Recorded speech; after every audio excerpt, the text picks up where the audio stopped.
Oke, layarnya sekarang harusnya sih udah keganti. Kalau misalnya nanti ya kayak tadi aku bilang ya, kalau belum keganti atau agak nge-lag gitu ya, nggak sesuai sama yang aku ngomongin apa, nanti kalian bisa, kasih tahu aja ke aku lewat chat atau lewat, raise hand atau open mic aja. Nah, kita bakal bahas soal yang pertama itu adalah yang genap 2021-2022, soalnya udah kalian bisa download di file Teams ini. Jadi, untuk format ujiannya sendiri, biasa kalau MK itu adalah ada teori tentunya ya, sama ada hitungan. Teorinya itu adalah di PG, dan esainya itu sebagai hitungannya.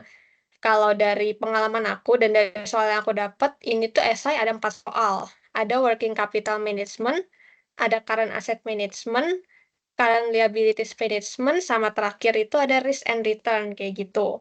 Tapi nanti ya sesuaiin aja sama kisi-kisi yang mungkin kalian dapat gitu dari dosen masing-masing. Kalau misalnya kisi-kisinya beda, nanti kalian sesuaiin lagi kayak gitu. Nah, jadi kita akan coba ngerjain dulu yang nomor satu, yaitu working capital management. Intinya di working capital management ini kita bakal belajar gitu ya gimana cara ngitungnya yang operating cycle sama cash conversion cycle. Itu adalah inti basic materinya gitu dari working capital management. Maka dari itu kita perlu tahu dulu nih apa itu OOC dan apa itu CCC. Kalau OOC itu kan operating cycle, itu namanya ada siklus gitu. Jadi itu adalah siklus yang diperlukan bagi sebuah perusahaan gitu dari dia membeli bahan baku sampai dia menerima pembayaran dari pelanggannya, itu adalah operating cycle. Kalau cash conversion cycle itu adalah siklus atau jumlah hari yang dibutuhkan dari perusahaan itu membayar untuk pembelian bahan bakunya sampai dia menerima pembayaran dari pelanggannya. Jadi, cash conversion itu teman-teman bisa umpamain kayak jarak waktu antara si perusahaan itu keluar uang untuk bayar modal persediaan gitu ya, dengan jarak dia dapat uang dari hasil penjualan persediaan tersebut kepada pelanggan, kayak gitu. Itu adalah cash conversion cycle. Nah, gimana sih cara ngitungnya? Kita bisa lihat ke Excel. Nah, Excel yang nomor satu, Working Capital Management. Di sini, ya OC tadi sama CCC yang mau kita cari. Nah, ini yang di atas ini adalah yang mungkin rumus-rumus penting gitu, yang teman-teman perlu hafalin gitu.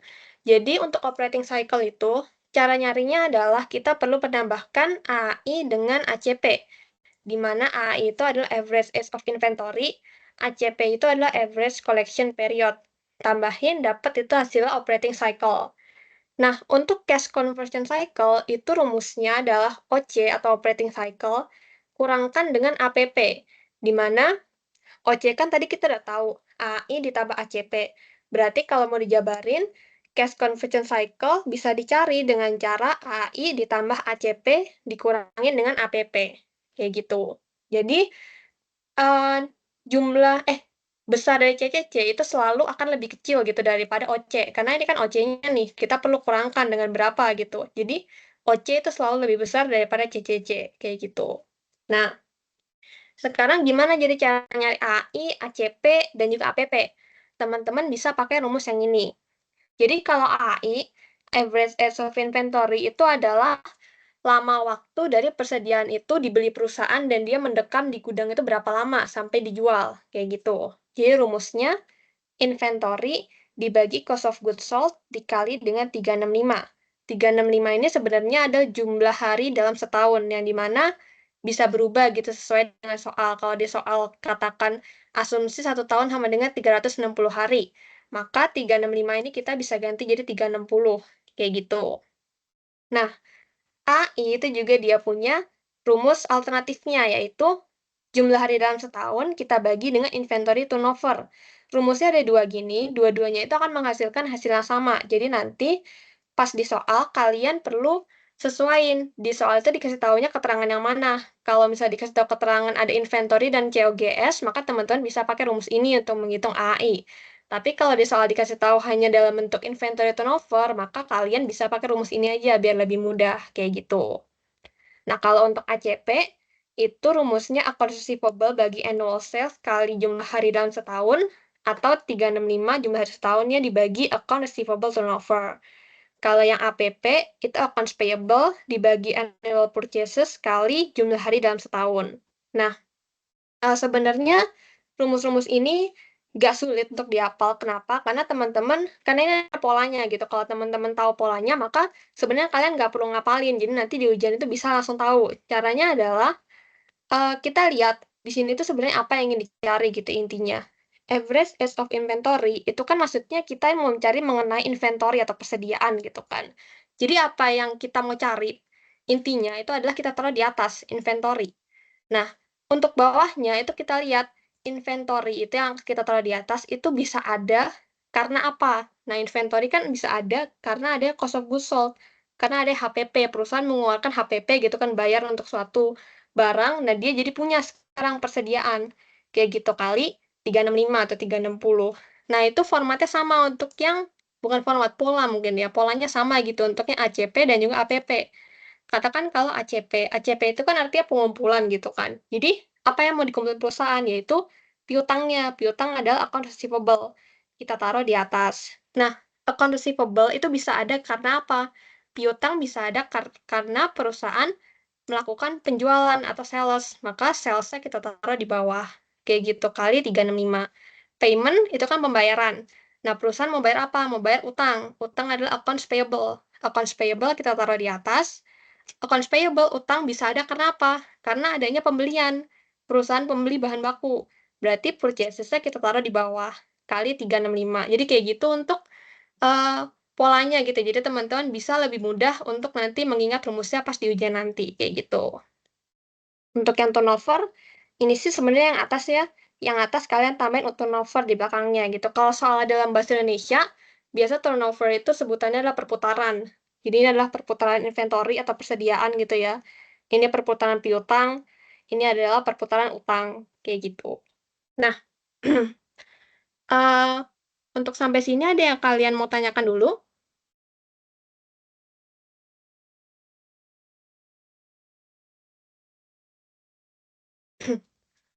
Oke, kalau misalnya nggak ada, nanti kalau ada nggak apa-apa ya langsung ditanyain aja. Kalau misalnya nggak ada, berarti kita bisa lanjut untuk menghitung yang A-nya, yaitu kita disuruh mencari OC dan juga CCC.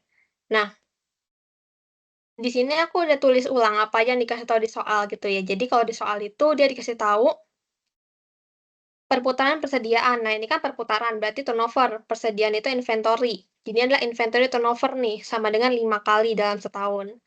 Lalu, rata-rata penagihan piutang. Berarti ini kan penagihan. Piutang itu adalah ACP, Average Collection Period. Dia 45 hari. Oh iya, tadi aku lupa bilang.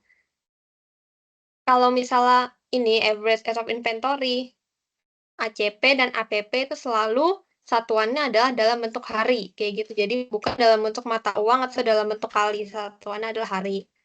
Kemudian, dikasih tahu penjualan tahunan adalah 5 juta.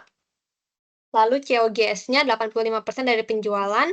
Terakhir, pembelian bahan baku itu adalah purchases sebesar 80% dari COGS. Oke, kita udah masukin semua di sini. Turnover 5 kali, ACP 45, APP 30, salesnya 5 juta tadi ya. Oke, 5 juta. Cost of goods sold 85% dari sales, purchasesnya 80% dari COGS. Sekarang kita bisa cari OC. OC itu kan rumusnya adalah AI tambah dengan ACP. Informasi di soal ACP udah dikasih tahu, tapi AI-nya belum ada. Berarti kita perlu cari dulu AI-nya berapa. Nah, AI-nya ada dua rumus. Kita sesuaiin sama yang informasi di soal itu adanya apa. Kan di soal dikasih tahu inventory turnover, tapi kalau kita mau pakai rumus yang awal nih, cost of goods sold ada. Tapi kan inventory-nya doang gitu kan nggak ada informasinya kan ya. Nah, jadi biar mudah, kita bisa pakai langsung rumus yang ini aja. 365 bagi inventory turnover. Kayak gini. Nah, inventory turnover-nya itu adalah 5 kali kan ya. Berarti kita dapat AI-nya itu adalah 365 bagi 5 itu 73. Nah, kemudian kalau dapat AI-nya, kita bisa cari CCC-nya, yaitu rumusnya AI tambah ACP dikurang APP. AI-nya kita udah cari tadi hasil 73, ACP-nya itu ACP-nya adalah 45, kemudian APP-nya itu 30 hari. Berarti 73 tambah 45 minus 30, hasilnya ada 88. Itu untuk jawaban yang itu. Oke. Berikutnya, kita lanjut ke nomor yang B. B itu kita disuruh menghitung jumlah investasi atau modal kerja yang diperlukan. Nih ya, jumlah investasi atau modal kerja yang diperlukan. Nah, maksudnya ini adalah kita disuruh cari working capital. Mungkin teman-teman ada yang udah tahu gitu ya sama istilah net working capital. Itu sebenarnya yang kita perlu cari di sini. Working capital atau net working capital itu adalah current asset kurangin dengan current liabilities gitu. Aset yang saat ini gitu ya, bukan saat ini. Aset yang tidak jangka panjang itu dikurangin dengan liabilitas atau utang yang jangka sekarang juga. Nah, current asset itu tapi nggak semuanya, karena current asset kan banyak kan ya, ada kayak cash, inventory, account receivable, kemudian ada, eee, payable gitu kan, payable kalau misalnya itu ada current liabilities gitu, dan ada lain-lainnya. Tapi itu nggak semuanya yang kita taruh di sini, yang kita taruh di sini adalah hanya 3 yang berhubungan sama ini, inventory, ACP, APP. Itu kan current asset, current liabilities ada yang atasnya, inventory, account receivable, accounts payable. Nah, berarti untuk cari modal kerja itu kan CA dikurangin CL, current asset kurang current liabilities. Current assetnya termasuk ada inventory sama accounts receivable. Dan accounts payable itu masuknya sebagai current liabilities. Maka untuk mencari kalau ditanya jumlah investasi atau modal kerja berapa yang diperlukan, teman-teman tinggal tambahin aja inventory, tambah accounts receivable, lalu kita kurangkan dengan accounts payable. Kayak gitu. Nah, inventory, AR sama AP, tapi kan angkanya nggak dikasih tahu langsung ya di soal ini berapa gitu. Jadi kita perlu cari juga. Cara carinya adalah kayak gini. Nah, rumus ini tuh sebenarnya adalah rumus ini, tapi teman-teman balik aja kayak gitu. Jadi contohnya, bentar. Oke, kita kan punya rumus nih dasarnya itu AI kan ya, sama dengan inventory dibagi COGS kita kalikan dengan 365 gitu. Nah, sekarang kita mau cari ini inventory-nya berapa. Udah tahu AI dan udah tahu COGS-nya. Berarti caranya adalah teman-teman tinggal ubah gitu ya, inventory-nya pindah ruas, nggak pindah, berarti dia tetap di sini, tapi teman-teman kayak ngeliatnya kebalik gitu ya berarti. Inventory, yang pindah kan COGS sama yang ini, kali 365. Kalau dia pindah ruas ketemu sama dengan, berarti tandanya perlu teman-teman balik. Jadi ini AI, ini kan bagi COGS gitu kan ya, berarti kita kali dengan COGS, kemudian ini kan kali 365. Pindah ruas ketemu sama dengan, berarti tandanya diubah, jadi bagi 365, kayak gitu. Ini kita bisa sesuaikan lagi, inventory sama dengan COGS-nya kita pindah ke depan, COGS, kita kalikan AI, jadi ini cuma urutannya diganti doang itu, ditukar, dibagi 365, kayak gitu. Nah, barulah kita dapat ini, inventory kan kita mau cari inventory, cost of goods sold kali AI dibagi 365. Kenapa AI-nya kita pindah ke belakang kayak gini? Karena ini satuannya sama dalam hari kan, AI itu kan satuan dalam hari, ini 365 hari, kayak gitu. Jadi, ini kita taruh di belakang. Sama caranya kayak gini juga untuk mencari ini accounts receivable dan accounts payable. Jadi rumus dasarnya itu sebenarnya dari sini. Yang ini rumus dasar, kalian tinggal balik-balik aja, kayak gitu. Nah, kalau sudah, berarti kita kan udah tahu gimana cara dapat rumus ini ya. Sekarang kita bisa masukin angkanya. COGS kan dikasih tahu di soal ya. Berapa COGS-nya? 4250. Oke. 4250. Nah, AI-nya itu yang ini, 73. Lalu sales-nya 5 juta. Kemudian ACP-nya dikasih tahu di soal 45. Purchases-nya 3.400.000. Average payment-nya 30 hari. Nah, udah masukin kita angkanya, teman-teman nanti bisa bisa masukin ke kalkulator. Tadi bisa masukin ke kalkulator, nanti hasilnya dapat itu 1.186.986,3014 gitu ya. Emang angkanya nggak bulat ini, nggak apa-apa ditulis aja biasa sih 4 angka belakang koma ya, tapi nanti kalian sesuaiin lagi. Coba kita di soal, oh, di sini ya, perhitungan sampai dengan 4 desimal gitu. Jadi ya ikutinnya di soal dimintanya apa. Karena 4 desimal berarti kayak gini nih, koma 3014, kayak gitu. Nah, sampai sini ada yang mau ditanyakan dari teman-teman?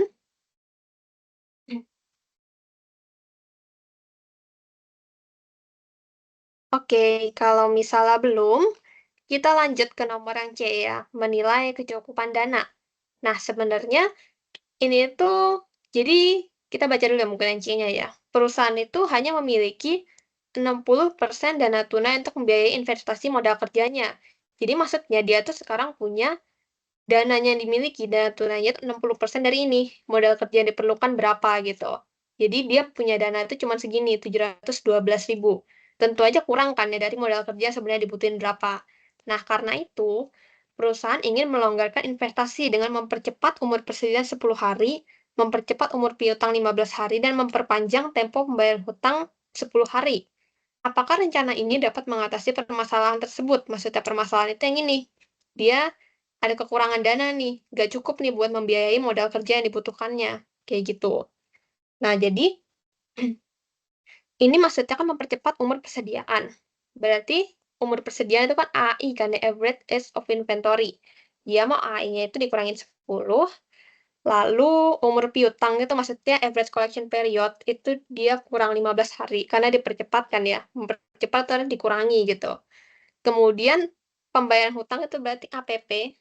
Kalau yang APP dia mau memperpanjang, berarti ditambah 10 hari, kayak gitu. Jadi, nanti ini kan ada berubah, maka cicilannya juga berubah. Cash conversion cycle-nya juga berubah. Kita perlu hitung nih, cash conversion cycle yang baru berapa, kayak gitu. Bentar. Oh, enggak, sorry. Nggak hitung CCC-nya, tapi teman-teman nanti kan udah dapat nih, AI baru, ACP baru, APP baru berapa. Nanti masukin rumus yang ini lagi. Cari modal kerja yang diperlukan lagi berapa, lalu nanti dibandingkan gitu ya sama yang dana yang dimiliki berapa. Kayak gitu. Kalau misalnya udah di bawahnya, berarti rencananya berhasil. Kalau masih di atas ya, berarti kan tetap aja belum cukup tuh ya. Jadi rencananya gagal, kayak gitu. Jadi kita bisa coba hitung dulu ya. Ini kan AI di minus 10 gitu ya, berarti kita dapat 63, karena AI yang tadi kan adalah 73 hari. Kurangin 10, jadi 63. Kemudian untuk ACP-nya, ACP itu di soal dikasih tahu tadi kan 45 ya, 45 dia mau berkurang jadi berkurang 15. Jadinya tinggal 30 hari. Kalau misalnya yang APP, APP itu adalah 30 hari di soal, dia mau ditambahin 10. Berarti APP yang baru jadi 40 hari. Kayak gitu. Nah, ini angka-angka yang ini kita bisa masukin ke rumus. Rumus perhitungannya itu sama dengan yang kita pakai di sini, tapi untuk yang AI, ACP, APP-nya kita pakai angka baru, kayak gitu. Tapi cara perhitungnya sama. Ini 30, yang ini adalah 63. Cost of goods sold-nya berarti teman-teman pakai yang ini aja, angkanya sama, karena dia nggak berubah. 4250. Sales-nya ada 5 juta. Kemudian purchases-nya 340. 3.400.000. Oke. Nah, ini dimasukin ke kalkulator, nanti akan keluar hasilnya adalah sebesar 771.917,8082 dolar. Nah, sekarang kita bisa cari kelebihan atau kekurangan dari modal kerja berapa. Cara carinya berarti dana yang dia miliki saat ini 712.191,7808. Modal kerjanya 771.917,8082. Nah, ini nanti kita kurangin nih, tinggal dikurangin aja. Hasilnya itu adalah minus 59.726. Ini satuannya salah. Satuannya adalah dolar gitu ya. Koma, 4 angka, nah koma segini. Berarti dia masih kekurangan. Karena kenapa kekurangan? Karena dia minus, ya kan? Kita bisa lihat aja. Dia butuhnya segini nih meskipun udah pakai rencana yang baru. Tapi dana yang dimiliki 712.000 doang. Berarti kan masih ada kurang tuh. Jadi, kesimpulannya teman-teman tulis, rencananya itu gagal mengatasi permasalahan. Karena modal kerja yang diperlukan setelah rencana masih lebih tinggi daripada dana tunai yang dimiliki perusahaan. Biasa untuk kalian kesimpulan sih, pakai kata-kata teman-teman sendiri boleh gitu, jadi ini nggak perlu bener-bener template gitu, tapi ya intinya kayak gitu. Jadi intinya adalah teman-teman kasih tahu di kesimpulan ini, apakah dia itu jadinya gagal atau berhasil gitu ya dengan rencana ini, dan alasannya apa? Alasannya karena ini masih mengalami kekurangan, bahkan dengan adanya dilakukan rencana baru, kayak gitu. Jadi kita udah selesai untuk bahas yang nomor 1, working capital management. Buat nomor 1, teman-teman ada yang mau bagian yang ditanya sebelum kita lanjut ke nomor 2?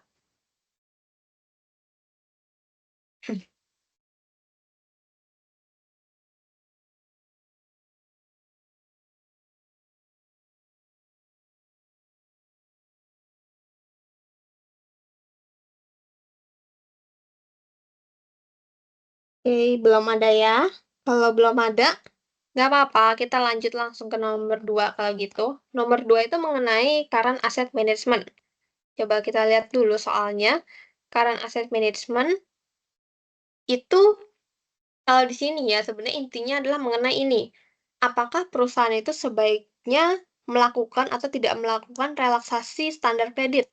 Relaksasi standar kredit itu apa? Itu artinya adalah kalau perusahaan melakukan relaksasi standar kredit itu dia membuat lebih mudah bagi pelanggannya atau pembeli itu untuk berutang, untuk membeli barang dengan cara berutang, kayak gitu. Itu namanya relaksasi standar kredit. Jadi belinya nggak langsung pakai cash, tapi dia ngutang dulu nih sama perusahaan, kayak gitu.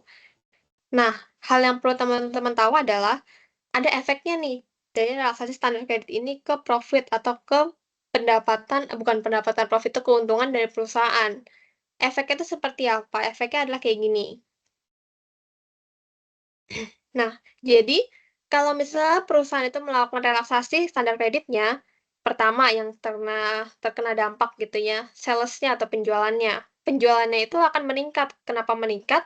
Karena kan kalau standar kreditnya direlaksasi, makin banyak orang-orang yang tadinya mungkin nggak punya uang untuk kayak membeli barangnya perusahaan, karena sekarang dia jadi lebih mudah gitu untuk berutang, jadi kan dia makin terdorong untuk bisa membeli produk perusahaan. Karena itu sales-nya jadi naik. Kalau salesnya naik, berarti efek on profit positif. Sales naik, berarti profitnya juga naik, kayak gitu. Akan tetapi, ada yang membuat profitnya turun, yaitu pertama, investment in account receivable. Account receivable itu kan tadi udah aku bilang, sempat mention itu adalah current asset. Jadi, apapun yang membuat current asset bertambah, itu akan menurunkan profit. Kenapa seperti itu? Karena current asset itu secara teori bukan merupakan tempat yang bagus untuk sebuah perusahaan melakukan investasi. Lebih baik perusahaan itu melakukan investasi di fixed asset atau aset yang jangka panjang, aset tetap daripada current asset. Kalau dia pada aset lancar, maka itu pada umumnya sesuai teori itu akan menurunkan profit, kayak gitu. Nah, makanya kalau account receivable-nya atau current current asset-nya perusahaan bertambah, maka efek on profit adalah negatif atau profitnya cenderung akan turun, kayak gitu. Nah, variabel ketiga itu adalah bad debt expense. Bad debt itu adalah utang yang nggak bisa dibayarkan, jadi utang yang gagal bayar. Nah, kalau misalnya perusahaan merelaksasi standar kreditnya, itu kan artinya makin banyak pelanggan yang bisa berutang. Tapi, ya makin banyak juga persentase utang yang gagal bayar, karena kan bisa aja nggak semua pelanggan yang berutang itu benar-benar dia bisa bayar gitu. Ada yang mungkin emang dia nggak punya uang dan dia berutang, tapi pas nanti udah jatuh tempo dia nggak bisa bayar tuh. Nah, itu namanya bad debt expense, artinya kan dia perusahaan rugi gitu, uangnya nggak balik. Nah, itu juga akan efeknya ke profit itu negatif, menurunkan dong tentu aja, ini adalah sebuah kerugian, kayak gitu. Nah, jadi inti dari soal ini adalah kita pengen cari nih, apakah, kebijakan relaksasi standar kredit ini sebaiknya dilakukan atau tidak dengan cara kita cari nih, positifnya nanti nih, peningkatan pada sales-nya apakah lebih tinggi, dengan lebih tinggi kalau dibandingkan dengan ini, penurunan profit karena ada investment in account receivable sama penurunan profit karena ada bad debt expense. Kalau nanti peningkatan sales lebih tinggi, ya berarti lebih baik laksanakan gitu. Tapi kalau misalnya nanti ternyata peningkatan sales-nya nggak seberapa gitu, kerugiannya makin lebih banyak, maka ya sebaiknya tidak dilaksanakan, kayak gitu. Jadi kita suruh analisis bagian itunya. Nah, maka kita bisa lihat untuk di soalnya dulu, dia menjual produk seharga berapa nih per unit. Penjualannya harus berarti ini sales-nya ya, quantity of sales-nya, berarti penjualannya berapa unit, kemudian biaya variabelnya dikasih tahu berapa, kemudian ini fixed cost-nya juga dikasih tahu. Tapi untuk soal ini sih biasa informasi fixed cost nggak kita pakai sih ya, kita pakainya selling price sama variable cost-nya, dan ini quantity-nya juga kita pakai. Untuk yang fixed cost, nggak terlalu kita pakai. Nah, ini dia mempertimbangkan untuk melakukan relaksasi standar kredit. Akan nih efeknya adalah peningkatan 6% dalam penjualan, berarti kan sales-nya naik nih sesuai dengan teori yang kita dapatkan, sales-nya naik kalau misalnya dia relaksasi standar kredit. Kemudian, ACP-nya dari 36 hari juga naik menjadi 45 hari. Ya dong, ACP itu kan artinya seberapa lama waktu yang dibutuhkan bagi perusahaan untuk mengumpulkan piutangnya gitu. Kalau misal relasi standar kredit berarti kan, lebih mudah tuh bagi bagi konsumen atau bagi pembeli pelanggan untuk berutang.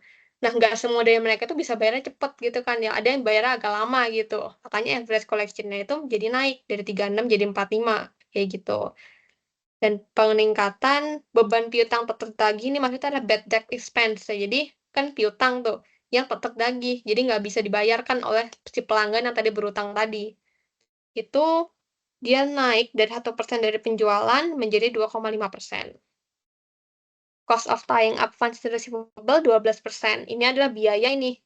Biayanya berapa sih kalau perusahaan itu melakukan investasi, maksudnya account receivable-nya dia meningkat kayak gitu, itu ada biayanya. Nah, biayanya itu di soal adalah sebesar 12%, kayak gitu. Nah, berarti, kalau saran aku biar mudah, teman-teman itu bisa tulis dulu apa yang diketahui secara singkat gitu. Pertama, yang akan memudahkan kita untuk menghitung nanti, teman-teman bisa tulis quantity of sales-nya sekarang berapa, dan setelah rencana dilakukan, kuantitinya akan meningkat jadi berapa, kayak gitu. Sekarang kan kuantitinya adalah 120, itu yang ini ya. Nah, yang ini, 120 saat ini. Nah, kalau misalnya dia melakukan, maka ada peningkatan 6% dari penjualan unitnya. Yang ini ya, peningkatan 6%. Berarti kita bisa cari nih, quantity of sales-nya kalau dipropose jadi yang sebelumnya sekarang 120.000 kali 1,06 atau 100% tambah 6% sama aja 1,06. Hasilnya kuantitinya jadi meningkat 27.200 kayak gitu. Nah, setelah teman-teman tahu kuantiti sekarang sama propose-nya berapa, teman-teman bisa cari sales revenue-nya berapa. Sales revenue-nya, sales kan dapatnya dari kuantiti dikalikan dengan selling price gitu ya. Berarti teman-teman kaliin aja kuantitinya 120.000 kali selling price-nya itu 68.000. Dapat hasilnya sekian, 8.160 juta gitu ya. Kalau yang propose-nya, berarti teman-teman pakai kuantiti yang dipropose yang udah naik berapa, selling price-nya karena di soal nggak ada keterangan selling price naik, berarti kita pakai yang sama, 68.000. Kita anggap selling price-nya nggak berubah, kayak gitu. Dapat propose-nya setelah rencana dilakukan, sales-nya itu meningkat jadi sekian, seperti itu. Nah, angka ini bakal nanti kita pakai nih di bawah-bawah. Jadi, ya lebih baik kalau teman-teman hitung di atas gitu, biar memudahkan kita. Nah, kalau sudah, sebenarnya tuh kita bisa pakai format yang ini untuk menghitung nih. Kalau misalnya, bentar, layar aku kayaknya nge-freeze ya.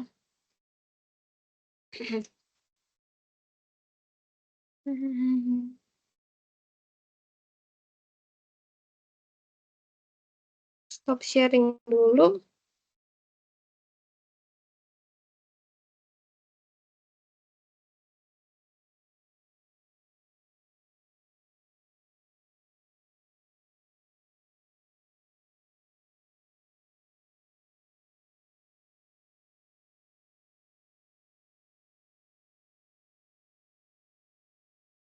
Oke, udah bisa. Nah, aku lanjutin. Jadi, sebenarnya teman-teman bisa pakai format yang ini. Ini kan ada tentang sales volume, investment in account receivable, sama bad debt. Berarti kita perlu cari nih, marginal atau kayak selisihnya gitu ya, setelah dan sebelum dilakukan rencana itu seperti apa. Pertama dari sisi sales-nya dulu. Sales-nya teman-teman bisa cari additional profit-nya. Setelah rencana dilakukan, kenaikan profit-nya tuh ada berapa gitu. Nah, cara carinya kita bisa pakai rumus ini. Additional quantity of sales kali selling price per unit kurang variable cost per unit, gitu ya. Nah, additional quantity of sales itu maksudnya adalah penambahannya, penambahan dari kuantiti penjualannya. Itu berarti bukan teman-teman pakai yang 127, tapi pakai 127, langsung aja aku sambil tulis di sini. 127.200 kita kurangi dengan 120.000, kayak gitu. Kan additional, tambahannya berapa? Selling price-nya itu adalah 58.000.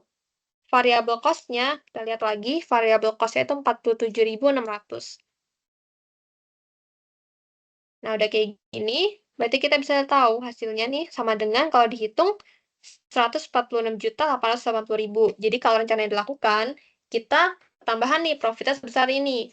Tapi kan ada yang bakal mengurangi profit. Nah, kita cari nih pengurangan itu seberapa. Pertama dari peningkatan account receivable, dia akan mengurangi profit seberapa banyak. Cara carinya adalah itu namanya cost of marginal investment in AR.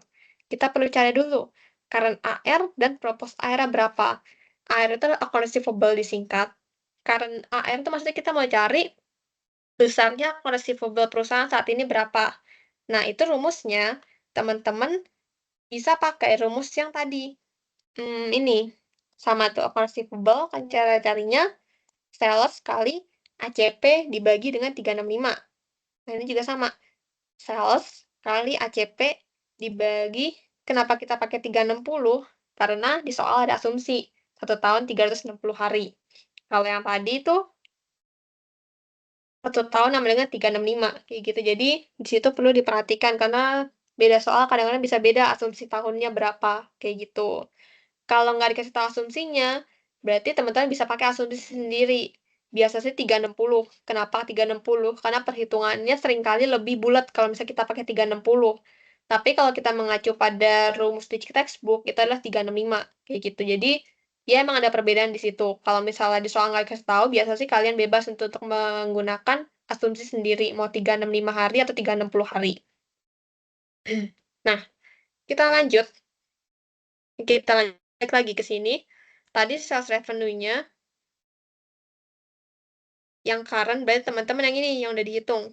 8 juta, 8 miliar 160 juta. Current ACP-nya, nah current ACP teman-teman lihat di soal. ACP saat ini adalah 36 hari, yang nanti akan naik jadi 45 hari. Berarti ini 36. Ini kita bisa tulis dulu yang di sini propose-nya 45. Propose sales revenue-nya jadi 8 miliar 649.600. Kayak gitu. Nah, ini masing-masingnya kita bisa hitung. Hasilnya 816 juta. Kalau yang dipropos, AR-nya pasti naik.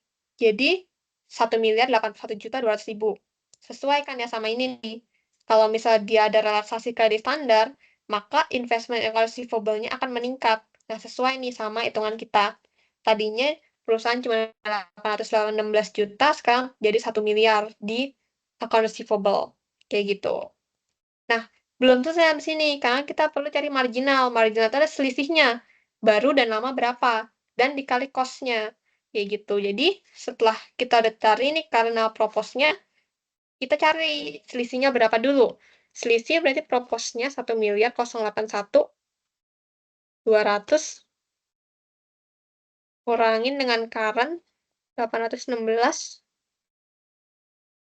Cost-nya itu teman-teman bisa lihat dari soal. Cost-nya itu yang ini, cost of tying up funds is receivable 12%. 12 kayak gitu.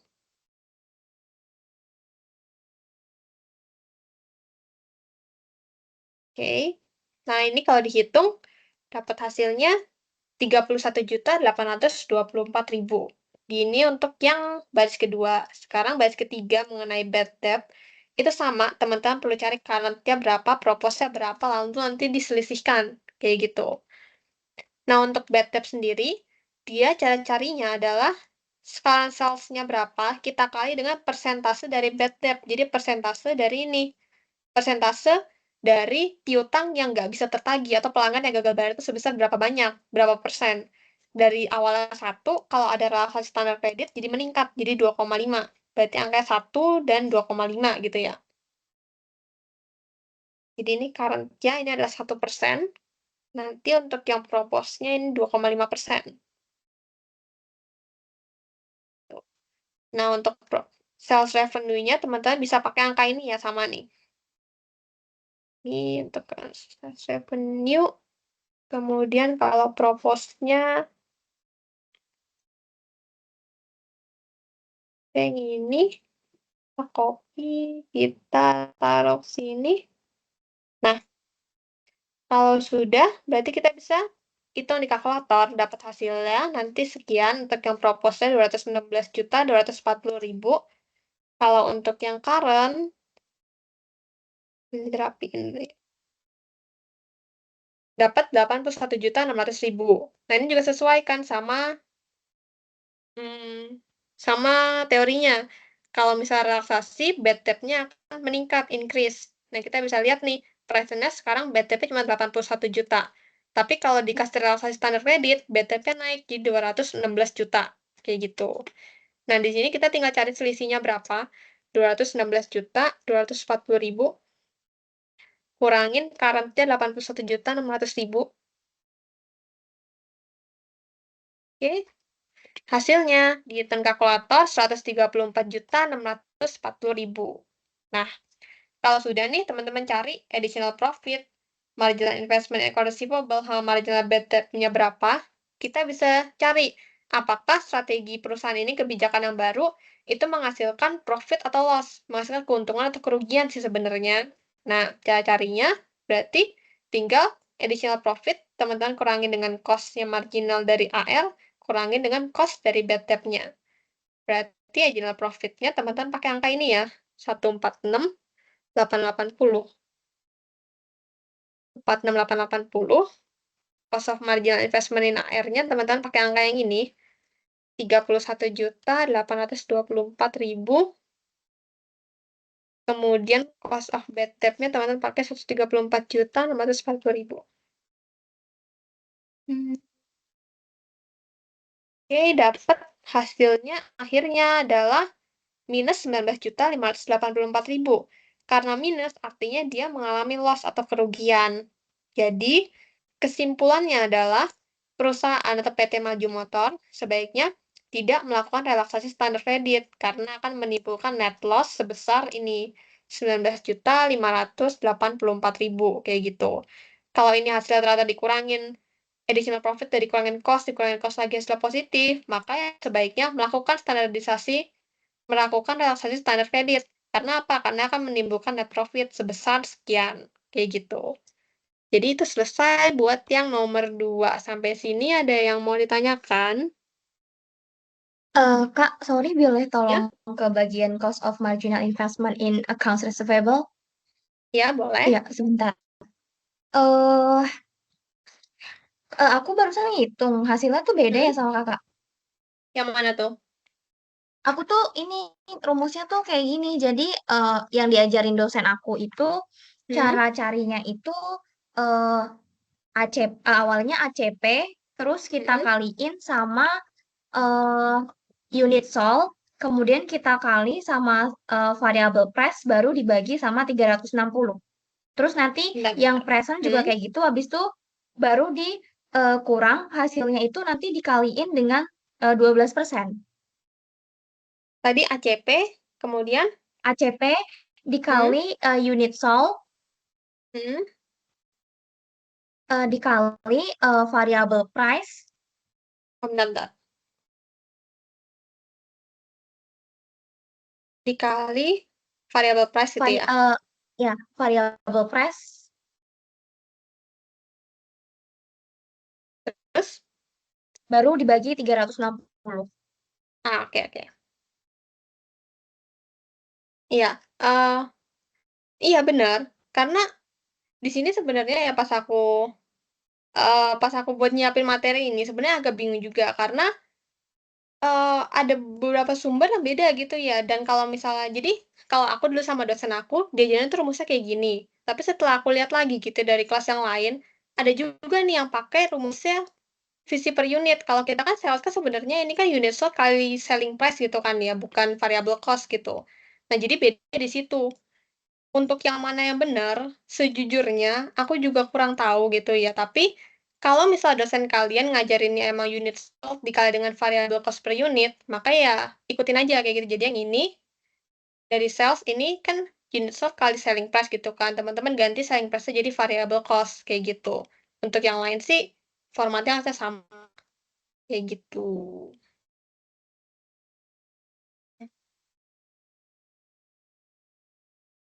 Apa sudah? Tadi sorry siapa yang nanya ya? Oh, Rahma ya? Udah Kak, ya udah, thank you Kak. Iya, iya kayak gitu. Jadi ya kalau misalnya emang tadi emang betul tuh. Jadi aku nggak tahu juga kenapa ya gara-garanya, mungkin beda dosen juga ada beda gitu ngajarinnya. Jadi, eee, ada juga beberapa yang ini pakainya universal kali variable price. Jadi kalau misalnya dosen kalian ngajarin kayak gitu, ya udah diikutin aja nggak apa-apa, kayak gitu ya. Ada lagi yang mau ditanya? Kak, aku mau nanya, kalau misalkan dia Mhm?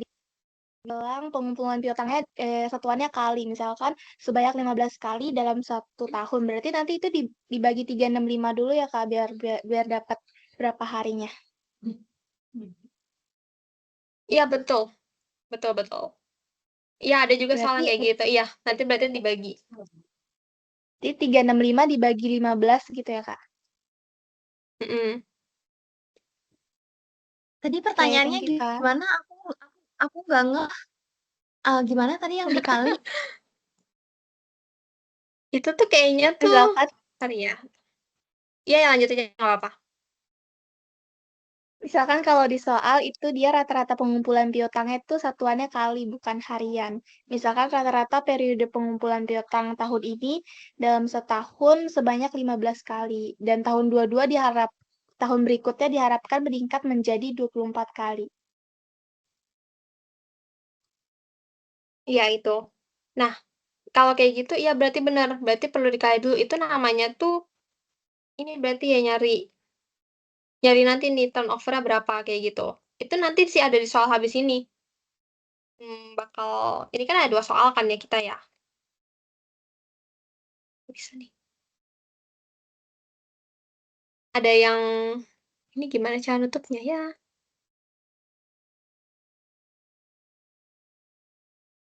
Ada yang soal ini sama yang soal satu lagi gitu kan ya. Kita kan masih bahas soal satu lagi. Nah, nanti di soal yang kita kan masih bahas soal yang yang ini ya. Nah, nanti di soal yang ini tuh kayaknya ada nih kalau aku nggak salah. Nah, ini average collection period tuh maksudnya ini ya dalam 10 kali gini ya, bukan satunya dalam hari ya. Iya, Kak, betul. Iya ya, nanti habis ini ada dibahas ya. Tapi caranya benar kayak tadi yang kamu bilang. Berarti kita bagi dulu tuh sama yang 365 ya, bagi jumlah hari dalam setahunnya berapa kayak gitu. 360 kalau sini berarti. Ya. Kak, itu tadi berarti kalau Mm-mm. misalnya dibagi itu kita mau cari apa ya? Kalau misalnya 360 dibagi 10 kali. Bentar.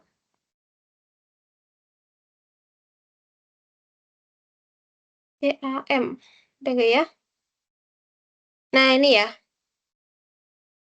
Ah,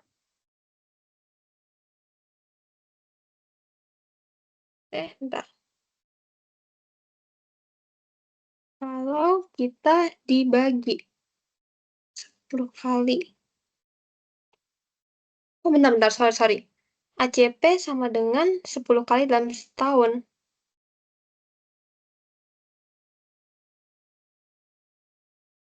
Hmm, Enggak deh, ini kayaknya kayaknya sih kayaknya setahu aku typo ya soalnya Kak. nih Kayaknya harusnya hari deh. salah Iya, ya. kayaknya malah typo Harusnya deh. Harusnya 10 hari harusnya ya. turnover kan ya? Turnover kan ya? Jadi langsung Iya, benar. nggak usah ngitung Hmm, si ACP lagi, langsung betul, dikali aja betul. ya. Iya, betul. Karena, iya kalau turnover itu kan satuan dalam kali kan ya. Kalau misalnya yang period-period gitu pasti satuannya dalam hari. Jadi kalau soal ini kemungkinan ada, iya salah ketik dia.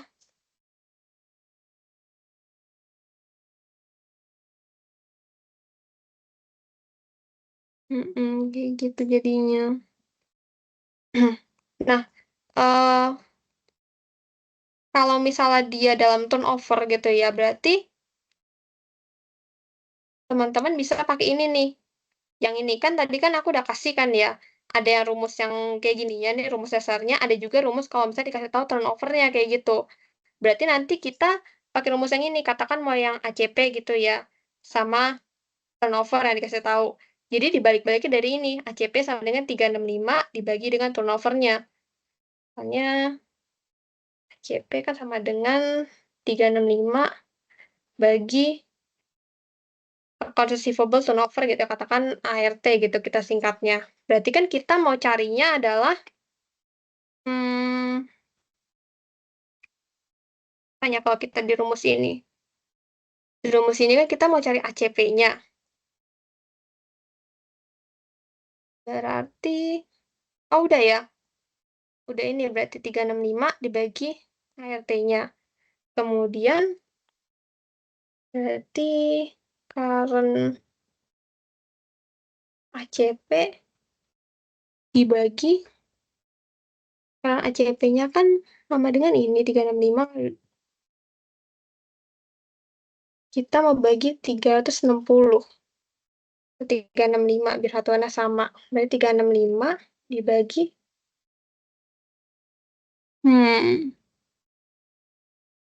Bagi ART. Gimana ya? Kok aku jadi juga agak bingung ya? Tadi pertanyaannya kayak gimana ya? Sorry, kayaknya udah agak jadi lost sekarang. Tadi pertanyaannya gimana yang awalnya?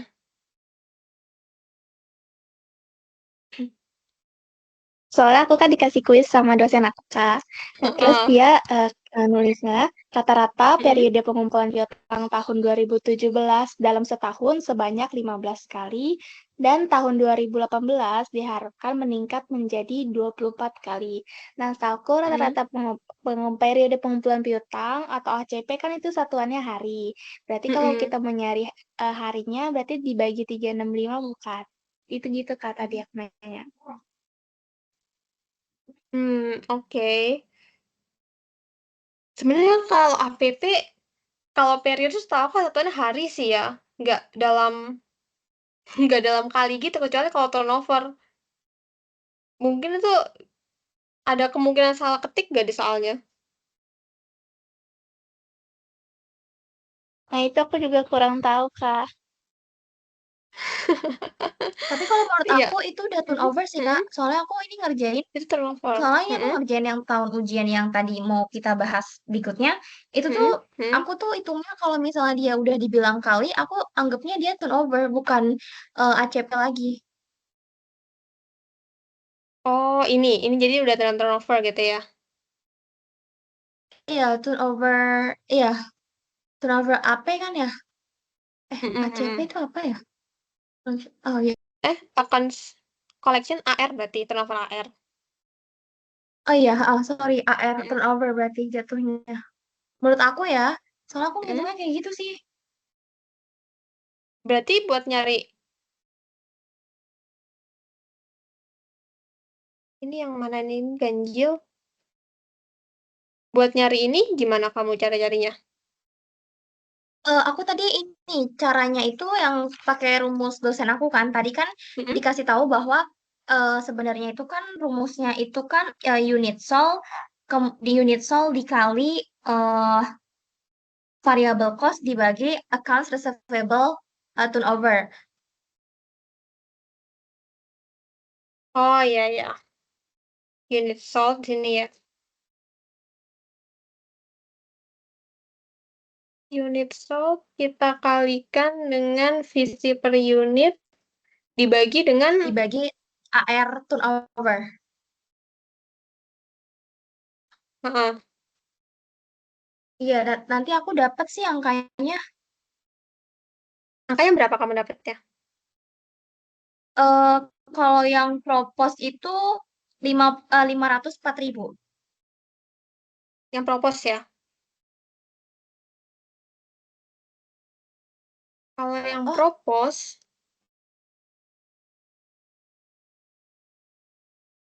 soalnya kalau segitu ketinggian nggak sih?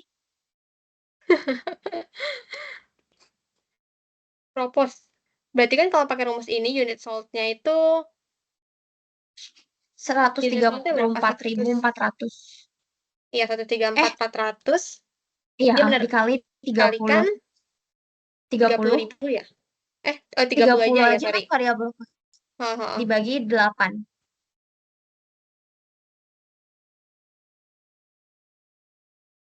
504 ya.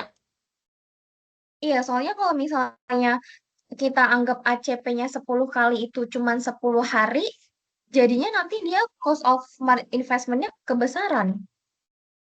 Kayak besar banget gitu. Astaga. Ya. Nah, kalau kita pakai rumus yang ini kan proposnya 720.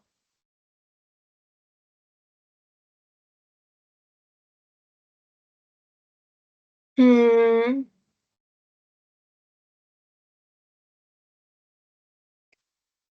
Turnover.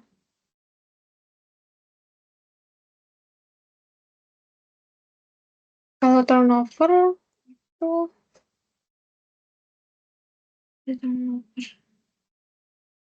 365 bagi ACP. Nanti deh ya. Ini kita kalau nggak kita simpan dulu ya. Nanti abis ini coba aku cek lagi ya, coba lihat lagi. Karena biar kita bahas mentoringnya nggak terlalu lama ya, karena masih ada soal lain kayak gitu. Nanti buat yang ini berarti nanti aku bakal kabarin lagi ya, jadinya kayak gimana. Oke?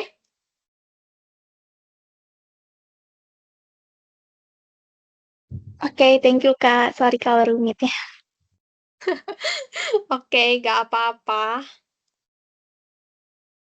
Eh, buat yang ini ada lagi, selain ini ya, selain yang ini pakainya ya universal atau variable cost gitu. Kalau misalnya kalian dosen yang ngajarin variable cost, ya berarti pakainya di sini kayak gitu, universal kali variable cost, ininya tetap sama ACP dibagi 360, kayak gitu ya.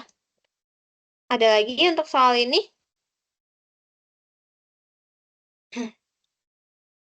Kalau sudah nggak ada, berarti kita bisa lanjut ke soal berikutnya, current liabilities management. Nah, tadi bukan pakai soal ini. Current liabilities management. Nah, yang ini, kalau di soal current liabilities management itu intinya adalah kita disuruh cari ini ya. Nanti itu tentang peminjaman gitu, tentang hutang. Jadi nanti akan ada dua alternatif hutang, alternatif fixed rate atau variable rate. Kalau nah kita disuruh buat keputusan apakah sebaiknya ngambil yang fixed rate atau sebaiknya ngambil yang variable rate, kayak gitu. Berarti kita perlu cari nanti tuh biaya bunganya, beban bunga untuk fixed rate berapa, beban untuk variabel atau floating berapa. Nah, dulu. Nah, ini yang buat soal ini, current liabilities, pertama teman-teman bisa tulis dulu total loan-nya atau hutangnya itu berapa. Hutangnya itu kita berhutang nih sebesar ini, $100.000 gitu ya. Tulis sini. Kemudian long term-nya itu adalah jangka waktu utangnya berapa, yaitu 180 hari. 80 tulis sini. Nah, ini adalah ketentuannya untuk fixed rate berapa, untuk yang floating berapa. Kalau fixed rate itu kan ini ya 1,25 di atas prime rate. Sementara kalau yang variabel yang floating, kalau yang beban tingkat bunga yang floating atau variabel itu adalah 1,5% di atas prime rate. Bedanya itu kalau fixed rate namanya kan tetap. Berarti dia selama 180 hari ini long term-nya, dia tetap pakai ini buat ngitung bunganya 1,25% di atas prime rate. Di mana prime rate itu pakai prime rate saat ini. Jadi prime rate-nya nggak berubah-ubah. Kayak gitu. Kalau misalnya dia variabel atau floating, prime rate-nya itu berubah-ubah. Dia nanti ngikutin suku bunga di pasar saat itu berapa. Jadi kalau misalnya katakan 90 hari dari sekarang suku bunga diekspektasikan akan meningkat. Berarti nanti buat yang variabel nih suku bunganya juga akan naik. Karena dia kan prime rate-nya naik, ngikutin prime rate saat itu. Tapi kalau fix, berarti dia udah kunci di awal tingkat bunganya. Jadi nanti tetap aja nggak bakal berubah. Dia pakai prime rate yang hari ini, bukan hari di masa depan yang mungkin akan naik atau mungkin akan turun. Kayak gitu. Nah, jadi kita bisa tulis tadi ini ketentuannya apa. Lalu prime rate saat ini, prime rate itu adalah suku bunga yang dari bank gitu ya. Suku bunga dari bank sentral. Nah, itu adalah 6%. Persen sini ya, prime rate sebesar 6% per tahun saat ini. Nah, kita buat yang soal A itu disuruh cari total biaya bunga untuk yang fixed rate loan-nya berapa. Jadi, kalau untuk ngitung biaya bunga, teman-teman bisa tinggal kalikan total loan-nya, kalikan dengan loan rate-nya. Loan rate itu adalah ini ya, ketentuan ini. Kita kalikan, long term itu adalah maksudnya ini. Jadi, maturity-nya atau jangka waktu pinjaman itu berapa hari, dibagi jumlah hari dalam setahun. Kita lihat jumlah hari di sini, ada asumsi 1 tahun sama dengan 360 hari. Berarti dibagi 360. Nah, total loan-nya ini 100.000. Loan rate-nya berarti pakai rumus ini. 1,25% tambahkan dengan 6%. Long term-nya adalah 180. Karena dia kan suku bunganya nggak berubah gitu, jadi 180. Berarti dapat hasilnya adalah 3 Ini pakai rupiah atau pakai dolar ya? Bentar. Oh, pakai dolar tadi. Berarti dapat hasilnya adalah 3.625. Ini adalah beban bunga untuk yang kalau pinjamannya menggunakan fixed rate. Nah, kemudian kita cari lagi yang B-nya itu berapa sih total bunganya kalau kita memilih pinjaman yang menggunakan suku bunga variabel atau mengambang. Berarti tingkat bunga bisa beda-beda tuh. Nah, karena bisa beda-beda, berarti kita perlu cari beberapa interest. Kenapa kayak gitu? Karena kan kalau misalnya tingkat bunganya beda, maka biaya bunga yang dibayarkan juga berbeda, kayak gitu kan ya. Jadi perlu cari beberapa gitu, nggak cuma satu. Kalau fix kan tetap nih sampai nanti selesai pinjamannya, jadi satu kali aja. Kalau ini banyak. Nah, untuk kenaikan atau penurunannya itu kita bisa lihat informasi di soal dulu. Jadi, di sini dikatakan berdasarkan perhitungan Bank Indonesia, 60 hari dari sekarang tingkat bunga prime rate naik sebesar 0,5%. 90 hari dari sekarang tingkat bunga akan naik 1,5% dan 180 hari dari sekarang tingkat bunga turun 0,25%. Oke, berarti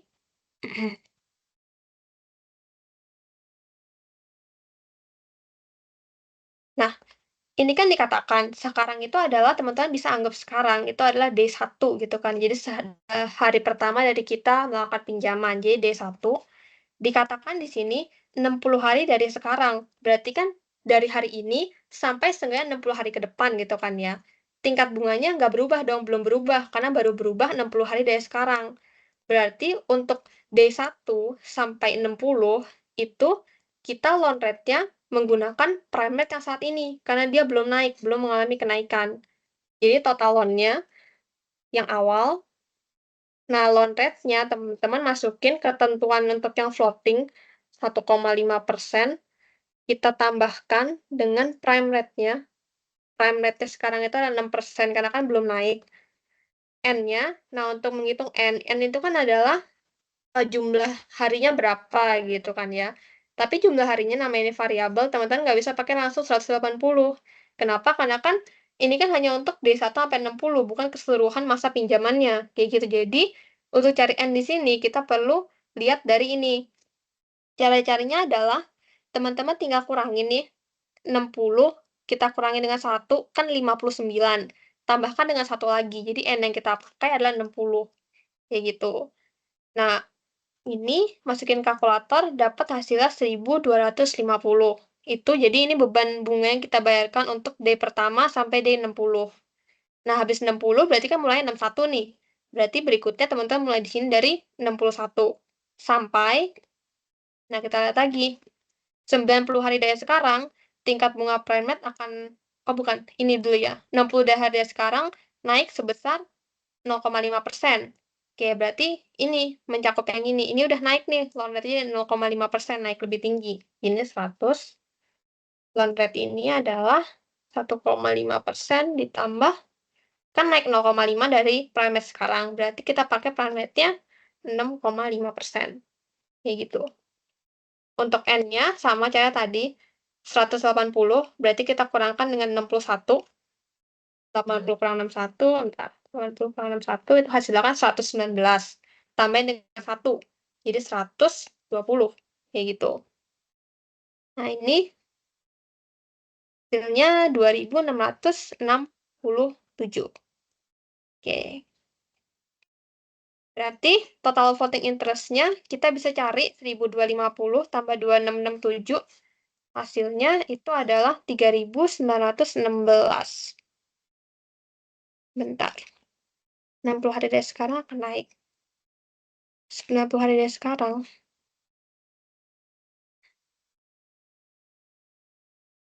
Bentar, ini kayaknya kalau 60 dari sekarang, janggal apa salah lagi? 90 dari sekarang planet naik. Ini kan dari sekarang, berarti tambah 30 gitu ya. Hmm, oh, Kak, sorry. itu yang Ya, 180 nggak dihitung.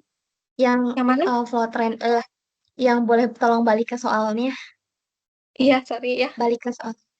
Yang Hmm, ini yang bagian prime rate akan turun 0,25% itu nggak dihitung. Soalnya kan kita cuma sampai 180 kan.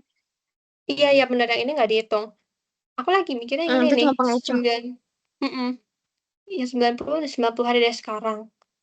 Berarti itu kan 10 91 90. sampai 180 Iya, kan? berarti Berarti kurang 30, ya ini ya. 60 sama 90.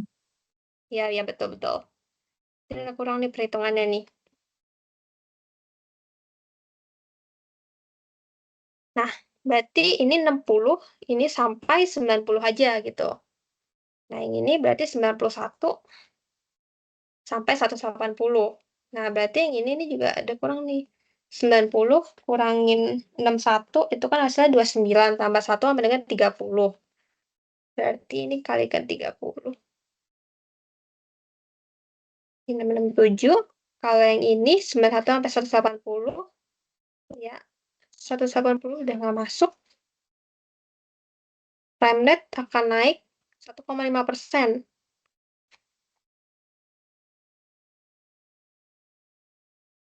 Itu tambahnya 0,5% ya.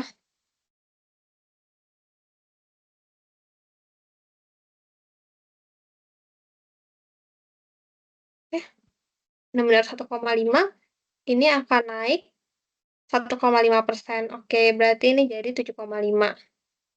Ini untuk angkanya 180, kita kurangin 91, hasilnya 89, tambahin 1 sama dengan 90.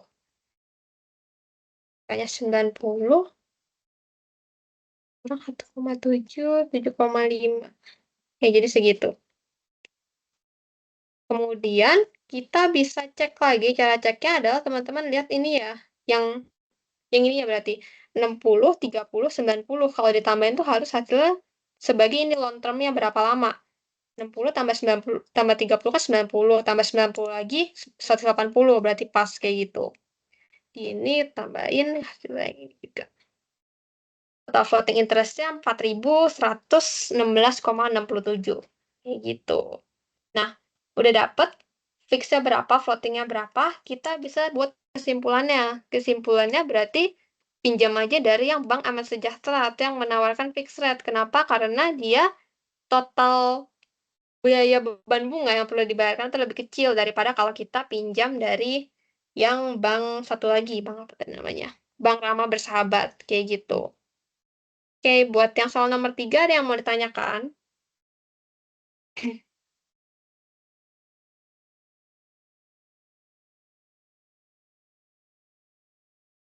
Nomor 5. Oke, aman ya. Berikutnya kita lanjut ke nomor 4, mengenai risk and return. Nah, ini kita jadi ada investasi gitu ya. Kita investasi di 3 saham, ada di ASI, BMRI, UNTR. Nominalnya sebesar sekian. Kemudian ini ada pengembaliannya 9%, 10%, 11%, dan ada betanya. Pertama, kita disuruh cari bobot atau weight, jadi masing-masing saham di portofolio ini, portofolio kita bobotnya berapa. Kemudian untuk yang B, kita disuruh cari rata-rata pengembaliannya ini berapa. Terakhir adalah beta dari portofolio. Nah, ini juga rata-rata pengembalian portofolio gitu ya. Jadi, saya bisa coba cek lagi. Ini udah aku pindahin ke sini informasi yang diketahui. B sama betanya juga. Yang A itu kita bisa cari bobot atau weight-nya. Nah, untuk cari weight itu berarti gampang. Teman-teman tinggal bagi aja investasi di saham tersebut dibagikan dengan total investasinya berapa. Ini kan di saham ASI. ASI itu kita investasi sebesar 5 juta. Kemudian investasi keseluruhannya berarti kita tinggal tambahin nih. 5 tambah 5 tambah 10, 20 juta. Nah, ini kurang 0,1 ya. Kemudian dibagi nih, dapat hasilnya 25% bobotnya untuk saham ASI. Lanjut untuk saham yang BMRI, itu 5 juta juga. Kalau untuk investasi keseluruhan kan sama ya, 20 juta. Jadi ini adalah 25% juga sama. Kalau untuk UNTR, itu 10 juta. Kita bagi dengan 20 juta. Sama dengan hasilnya 50 juta. Kayak gitu.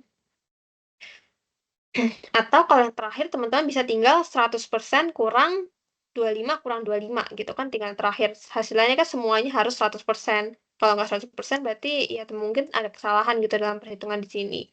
Kayak gitu ya, 25 tambah 25 tambah 50 sama dengan 100.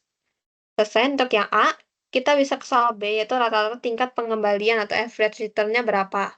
Nah, cara cari average return itu rumus dari textbook tuh kayak gini, tapi sebenarnya ini adalah yang ini aja, W dari saham pertama kali dengan average return saham tersebut berapa. Tambahkan weight dari saham kedua kali dengan return saham tersebut berapa. Tambahkan saham ketiga dan seterusnya. Kayak gitu sampai saham ke N. Jadi kalau misalnya di portofolio Anda 5 saham, katakan ya berarti ini ada 5 gitu sampai W5 kali R5. Nah, ini kan kita 3 doang kan ya. Jadi kita bisa carinya kayak gini. Untuk yang W saham ASI, weight-nya dari saham ASI itu kan tadi kita udah hitung nih 25%. Lalu untuk return-nya itu adalah 9%. Nah, ini weight BMRI itu kan 25%. Ini kita isi dulu weight-nya 50%. Return BMRI itu 10%. Kemudian R-nya untuk WNTR itu 11%. Oke, kalau udah kayak gini, tinggal kita hitung, nanti dapat hasilnya 10,25%. Oke, berikutnya terakhir nyari beta. Nah, beta itu adalah sama sebenarnya carinya dengan average return-nya. Jadi, kita tinggal kaliin aja weight-nya dengan beta dari masing-masing sahamnya berapa. Kayak gitu. Nah, ini kita 25% kan ya. Ini juga 25% tadi. Lalu ini adalah 50%. Nah, untuk beta saham ASI 0,8, BMRI 1, UNTR 1,2. Ini sorry, 0,8. Ini adalah 1. Ini adalah 1,2. Nah, ini dimasukin ke kalkulator, nanti akan dapat hasilnya sebesar 1,5. Jadi beta portofolionya setelah dimasukin ke 3 saham tersebut adalah 1,5. Kayak gitu. Selesai buat yang nomor 4. Buat ini ada yang mau ditanyakan nomor 4?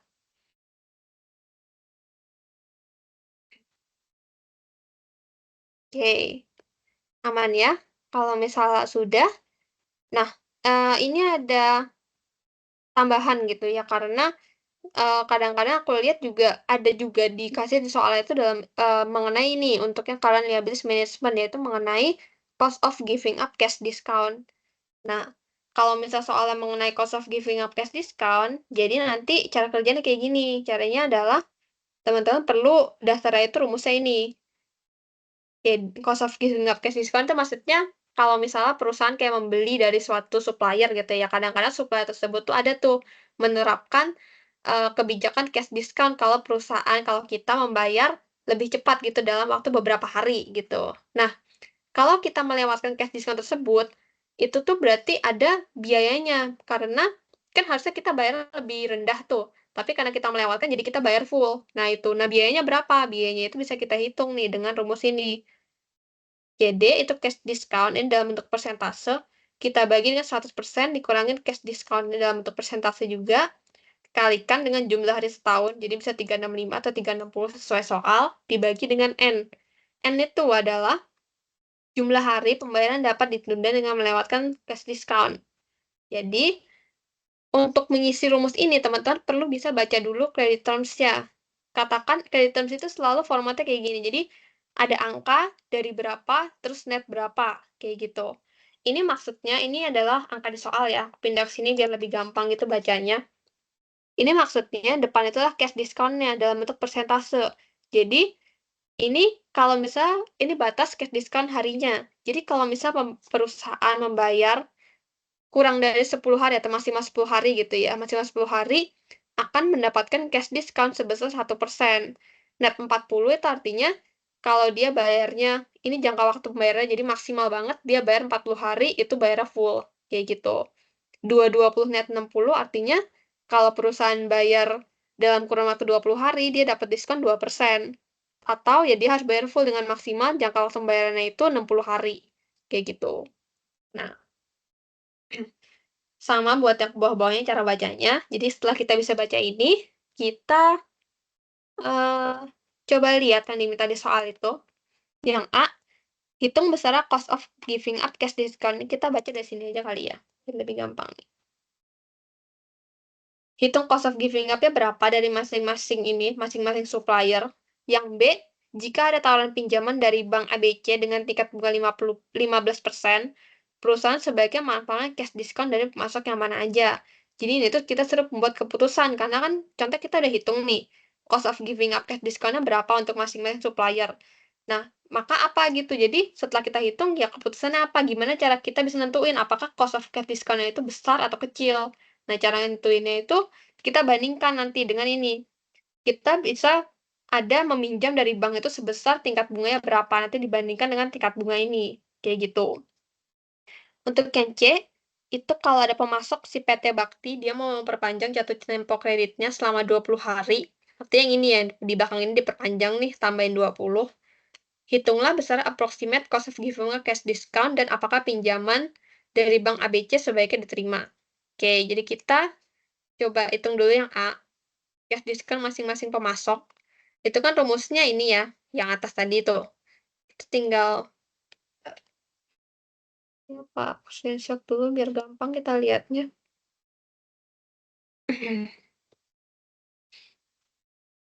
Mana gambarnya?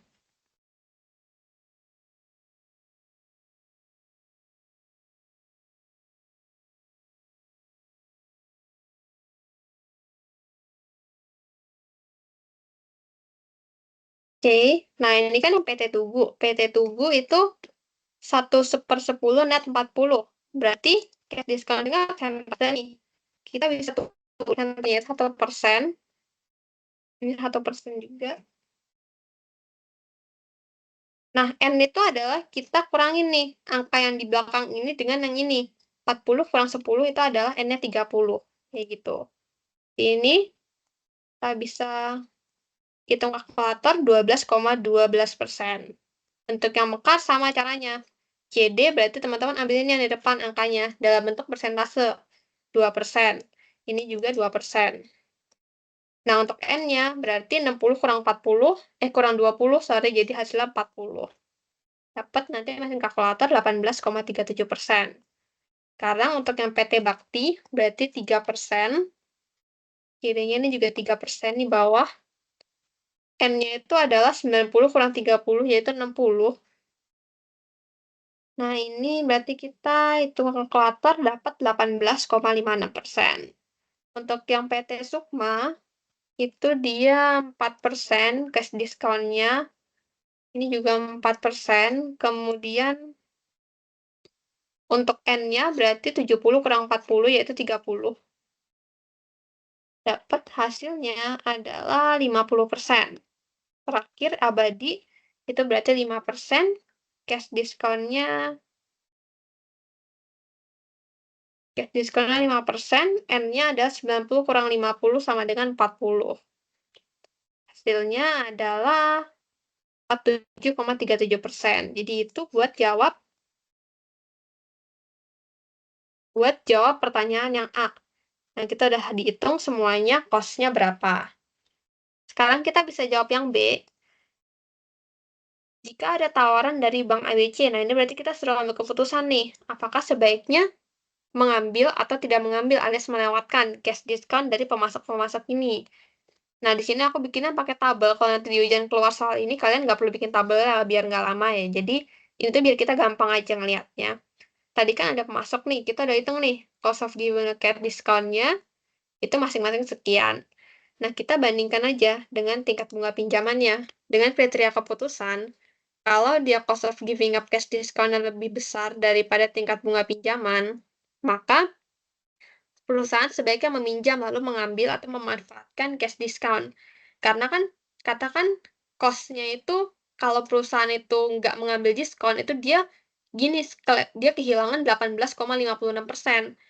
Sementara, biaya dia mengambil pinjaman untuk kayak mengambil diskon ini, itu hanya 15%. Karena kan lebih besar cost-nya gitu kan daripada biaya pinjaman. Maka, sebaiknya meminjam, dia sebaiknya perusahaan keluar uang 15% supaya dia nggak ngelewatin ini, saving sebanyak 18,56%, kayak gitu.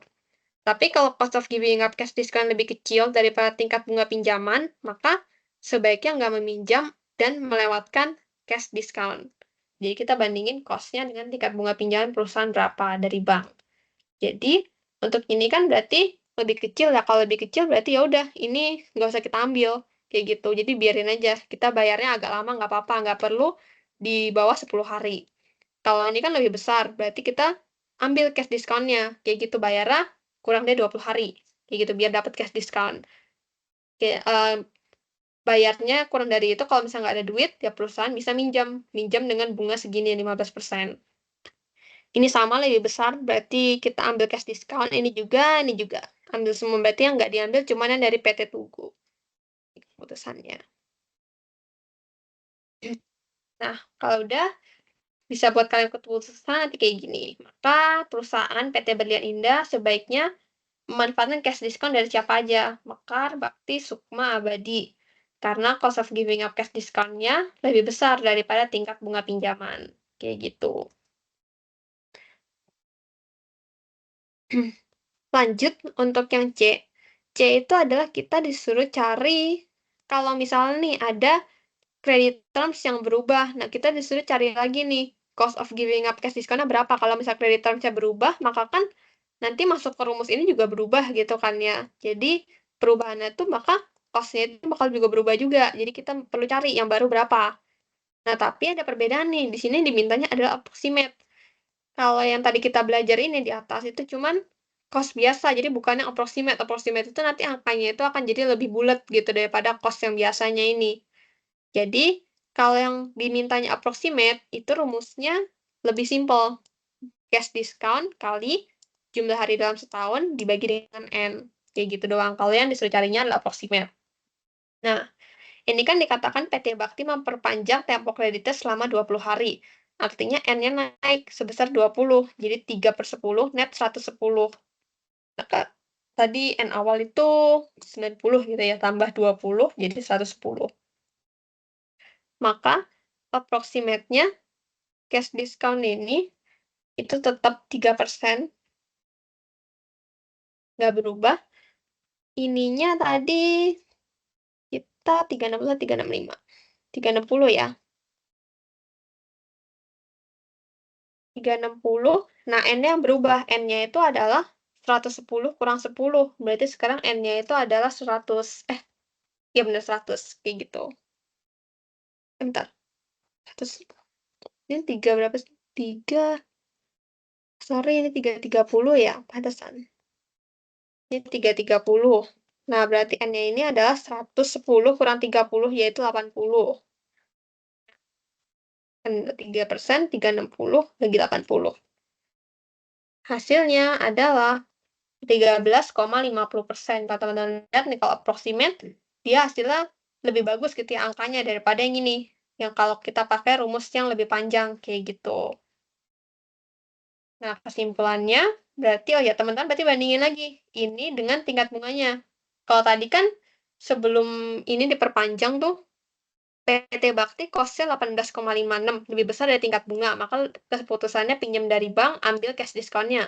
Tapi kalau sekarang, setelah kriterianya diubah, cost of giving up cash discount-nya menurun, jadi tinggal 13,5%.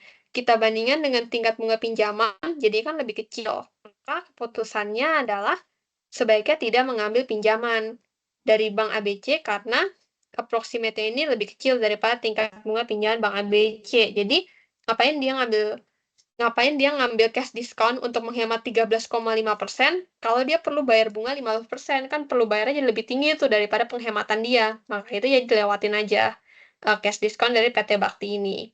Kayak gitu. Itu untuk yang soal tentang mengenai cash discount. Ada yang mau ditanyakan?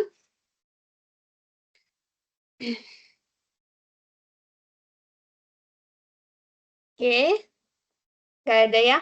Man, kalau gitu, berarti untuk soal yang ini udah selesai. Kita bisa soal yang satu lagi yang ini ya.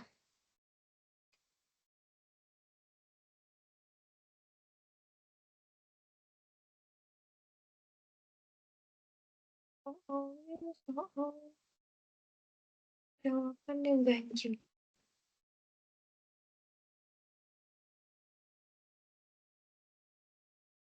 Nah, Oke, kita mulai kerjain. Ini kan udah aku tadi jelasin yang buat dasarnya ya, berarti di sini kita tinggal hasil lebih cepat nih.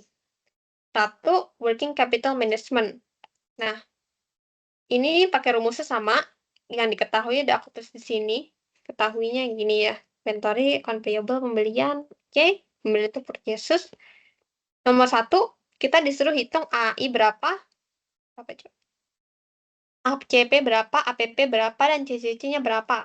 Oke, berarti AI itu kan rumusnya inventory bagi COGS kali 360. Ini kan enggak, oh ya dikasih tahu ya, asumsi atau tahun 360. Oke, berarti kita pakai 360 di sini. Inventory-nya dikasih tahu di soal 30 juta. COGS-nya masukin 450 juta kali 360. Dapat hasilnya 24 hari. Kayak gitu. Untuk yang collection, berarti account receivable-nya 45 juta. Annual sales-nya 540 kali 360. Dimasukin kalkulator, dapat hasilnya 30 hari. Iya. Kalau misalnya di soal dikasih taunya sales per day gitu ya, atau purchases per day, ini kan annual rumus saya. Kalau dikasih taunya per hari, berarti nanti teman-teman nggak perlu kaliin dengan jumlah hari setahun, kayak gitu. Jadi nanti tinggal accounts receivable dibagi sales per day-nya berapa, nggak perlu dikali ini. Karena kita kali ini tuh buat menjadikan ini sebenarnya, menjadikan annual sales-nya itu jadi per day, kayak gitu. Jadi kalau misal informasi udah per day, yang ini nggak usah, tinggal atasnya dibagi bawahnya berapa, kayak gitu. Nah, untuk accounts payable-nya 12 juta, purchasesnya 270.000. Dimasukin kalkulator, dapat hasilnya 16 hari. Nah, berarti ini kita udah nih, AI, ACP, APP udah dapat 24, 30, 16. Tinggal cari cash conversion-nya. AI-nya adalah 24, kemudian ACP-nya adalah 30, terakhir APP-nya adalah 16. Hasilnya cash conversion cycle-nya 38 hari. Tambahin, terus itu dikurangin. Nah, selesai. Lalu kita bisa ke soal B, yaitu jika perusahaan menargetkan bahwa AI harus dipercepat 10 hari, berarti AI-nya minus 10, ACP dipercepat 5 hari, berarti ACP di minus 5, sedangkan APP tidak berubah, jadi APP-nya tetap sama kayak tadi. Berapa besar target CCC yang baru? Jadi kita suruh hitung lagi nih CCC-nya kalau misalnya angka AI dan ACP diubah, kayak gitu. Berarti cari dulu nih, barunya berapa gitu. Cara-caranya berarti gampang, nanti ya nggak usah pakai rumus kayak gini gitu, langsung aja. AI barunya berarti kan yang lamanya tadi AI 24. Kita dipercepatnya itu 10 hari. Dikurangin 10 berarti hasil yang baru adalah 14 hari. Kayak gitu. Ini ACP lamanya 30 hari, perubahannya adalah tadi berkurang 5 hari. Berarti hasilnya adalah yang barunya ACP yang menjadi 25 hari. Berarti CCC yang baru, ini yang AI yang baru 14, tambah ACP yang baru itu 25, kurang APP-nya nggak berubah, berarti pakai angka tadi, 16. Hasilnya CCC yang baru adalah 23 hari, kayak gitu. Jadi, ada penurunan nih dari yang lama 38 ke yang baru 23 hari. Kayak gitu. Ini harusnya yang B itu sederhana aja, jadi kita bisa coba lanjut ke yang C. Jika diketahui pengeluaran kas rata-rata 15 juta per hari, opportunity cost-nya 10%, berapa penghematan biaya? Nah, kalau penghematan biaya, berarti kita perlu cari dulu nih selisihnya berapa dari CEC itu. CEC yang lama kan tadi 38 kan ya. Yang barunya itu adalah 23. Kita kurangin dapat hasilnya 15 gitu kan. Berarti ini CEC-nya dipercepat nih jadi 15 hari.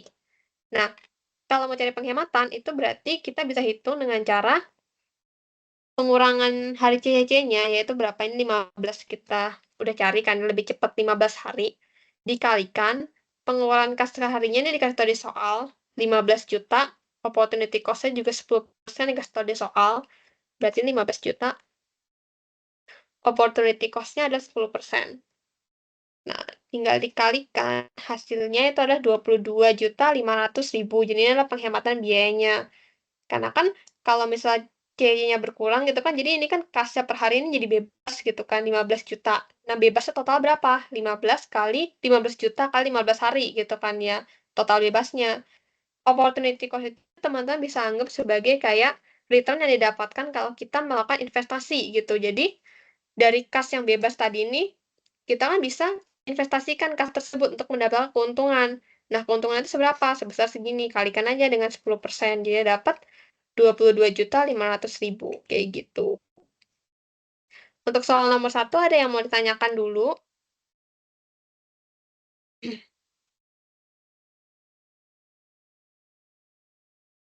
Oke, nggak ada ya. Kalau misalnya belum ada, berarti, sorry. Berarti kita bisa lanjut ke soal nomor 2.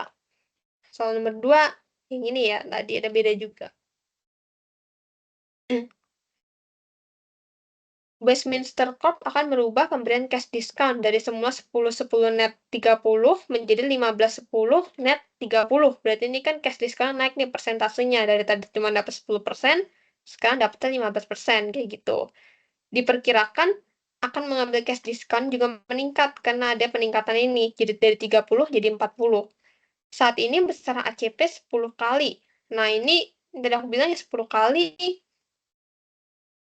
Pasti kalau misal periode itu 10 hari ya, kalau misal kali itu buat yang turnover kayak gitu. Jadi ini aku kurang tahu, mungkin kesalahan dari soal bisa jadi ya. Dalam setahun dan kebijakan tersebut besarnya ACP akan berubah menjadi 8 kali. Beserta penjualan saat ini 120.000 unit, harga jual sekian, harapan penjualan meningkat 12%.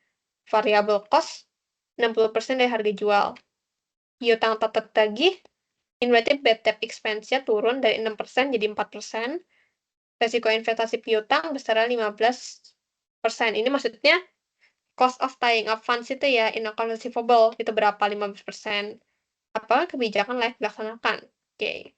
Berarti sebenarnya kita ini kayak tadi, tapi kan tadi kan kita belajarnya relaksasi standar kredit ya. Kalau sekarang itu meningkatkan cash discount, jadi ada beda dikit, ada tambahan nanti di sini. Tambahan mengenai selisih untuk cash discount berapa, tapi untuk bagian yang lain itu sama kayak tadi, gitu. Nah, kita bisa tulis dulu, quantity of sales sekarang itu 120 unit. Kalau misalnya dengan adanya kenaikan cash discount, itu dia naik, penjualan meningkat sebesar 12%. Berarti kuantitinya, kuantiti sekarang kali 1,12. Hasilnya 134.400 unit. Untuk sales revenue-nya, berarti dikali quantity kali harga jual 50 sama dengan 6 juta dolar. Untuk yang ini berarti pakai quantity yang baru 134.400 kali 50 sama dengan 6.320.000 dolar. Kita bisa cari dulu pertama additional profit sama kayak tadi ya. Sama dengan, nah ini berarti teman-teman kurangkan 134.400 kurang 120.000 dikalikan selling price per unitnya tadi itu 50 ya. Lalu variable cost-nya adalah 30. Nah, sorry, variable, bentar. Ini aku pakai angka yang, ya, variable cost-nya 60 dari harga jual gitu kan ya. Berarti 60% kita kalikan gitu, kalikan dengan 50, hasilnya 30. Nah, maka jika dengan kalkulator, kita bisa dapat hasilnya additional profit-nya 288.000, kayak gitu. Nah, udah, kita cari untuk yang cost of marginal investment in account receivable. Nah, ini yang tadi ya, beda cara ya kalau misalnya kalian di dosen yang diajarin unit soal kali variable cost per unit, berarti di sini diganti gitu. Jadinya ini. Coba ya, apa kita pakai cara itu?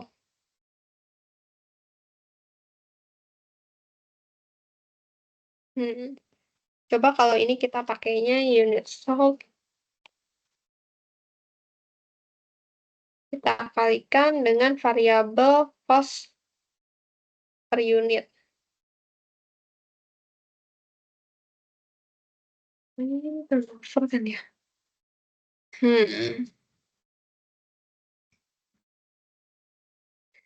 Coba kalau misalnya kita anggap ya ini 10 hari gitu ya, bukan dalam kali. Jadi dia salah tulisnya di sini nih, harus 10 hari bukan kali. Maka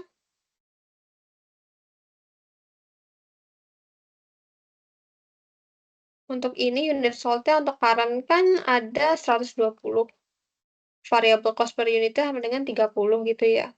Current ACP-nya itu adalah 10 kali. Jadi ini 120.000 dikali 30 ini 100.000. Itu kayak 30 kali 10. Oke. Coba kalau proposnya kita pakai cara yang sama.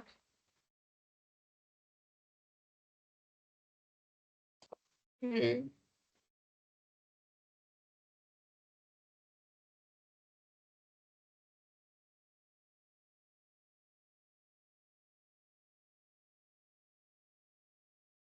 Oke, ini unit saltnya kan naiknya jadi 134.400. ACP-nya jadi 8. 134.400 ACP jadi 8, cuma hasilnya adalah 46 juta. Oke, berarti proposnya itu 89.600.000. 89.600 dikurang current-nya itu adalah 100.000, cost of receivable-nya tadi 15%. Dan ya, berarti hasilnya itu nanti adalah segini minus. Nah, ini kalau misalnya kita pakai cara yang unit slot kali variable cost, emang bakal jadinya beda ya hasilnya ya, jadi ini cuma bukan beda cara, tapi beda konsep juga apa jadi hasilnya. Kayak gitu. Emang hasilnya jadi beda kalau misalnya sama cara yang pakai unit slot kali dengan selling price. Karena kan pasti angkanya beda kan ya, jadi hasilnya juga beda. Nah, ini kalau misalnya kalau tadi ya kita anggap ini tuh ada 10 hari, bukan 10 kali gitu. Kalau misalnya kita anggapnya ini adalah 10 adalah inventory turnover maksudnya. Berarti pakai rumus yang ini. Ini kita bisa coba copy lagi.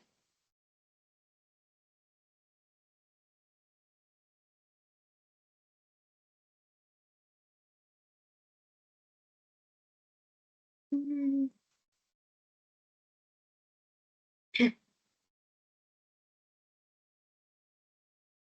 Unit saltnya itu 120.000. Variabel cost-nya adalah 30.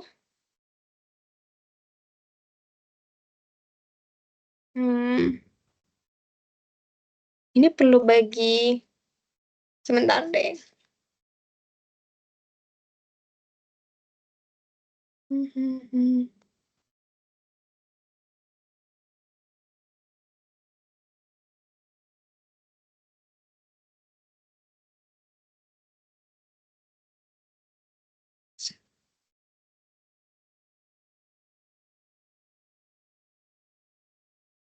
Jika 60 bagi ACP.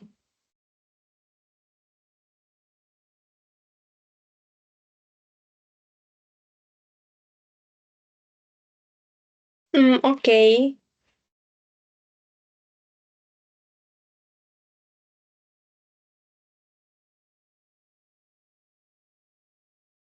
Oke, jadi nemu juga nih. Kalau misalnya dia pakai rumus yang pakai bawahnya turnover, itu berarti nanti teman-teman perlu ini dulu nih. Turnover accounts receivable-nya dicari ya dengan cara 360 dibagi dengan ACP. ACP itu diketahui di soal gitu kan ya. Maka kalau ini berarti 360 bagi dengan ACP-nya. Jadi 360 kayak gitu. 360 itu setahun 360 hari ya. Dibagi 10 kayak gitu. Nah, ini berarti 120.000 kalikan dengan 30 dibagi dengan 360 dibagi dengan 10. Hasilnya 100.000 sama dengan ini ya. Berarti bisa kita ambil kesimpulan rumus yang ini nih, high turnover itu sama aja dengan rumus yang ini. Berarti dibalik doang gitu. Dijabarin. Nanti hasilnya bakal sama. 100.000. Jadi, kalian saja kalau gitu. Kita buat yang ini. Unit soal baru kan 134 kan ya 400. Kita kalikan dengan 30. Ininya air turnover jadi 8.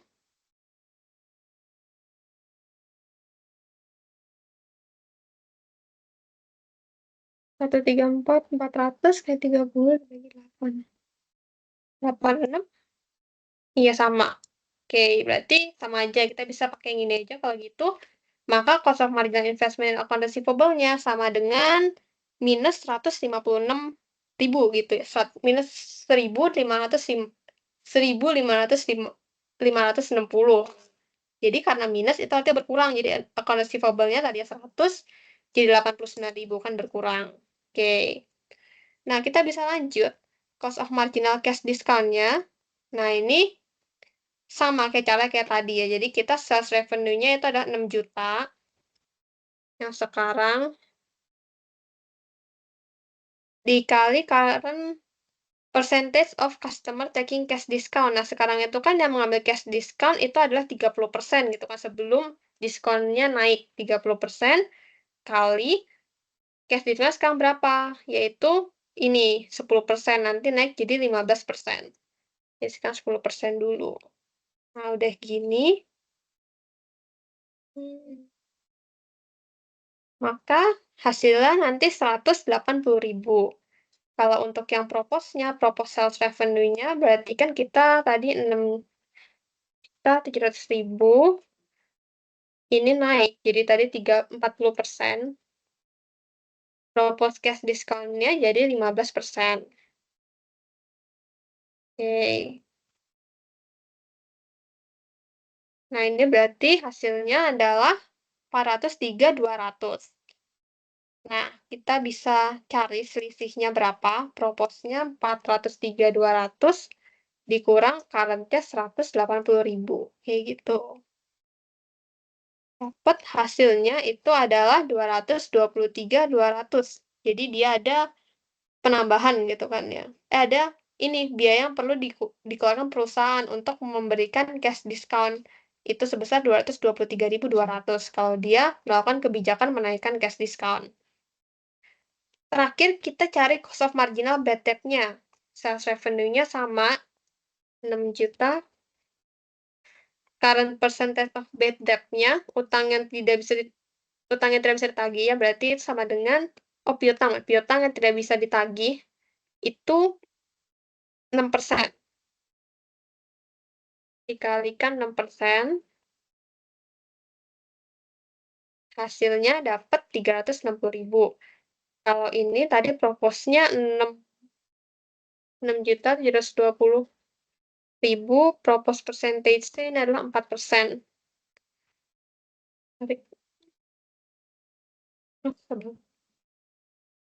Oke, berarti dapat hasilnya adalah 268.800. Jadi bad debt-nya ada berkurang. Kenapa bisa berkurang? Gara-gara kan dia perusahaan itu dong, dia kan nambahin nih. Dari kalau dia bayar di bawah 10 hari, diskon naik dari 10% jadi 15%. Jadi kan logikanya makin banyak dong orang-orang yang mengambil cash diskon tersebut. Karena kan kalau dia ngambil kan berarti diskonnya naik. Berarti dia bisa hemat uang lebih banyak gitu. Makanya bad debt-nya turun.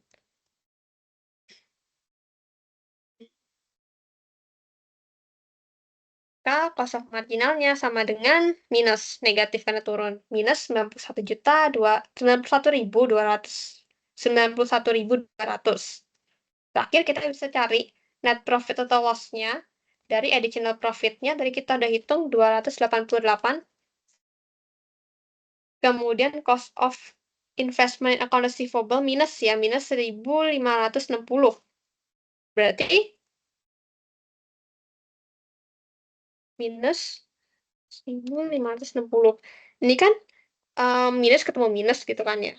Berarti nanti ditambah nih 288 ditambah 1.560 kayak gitu.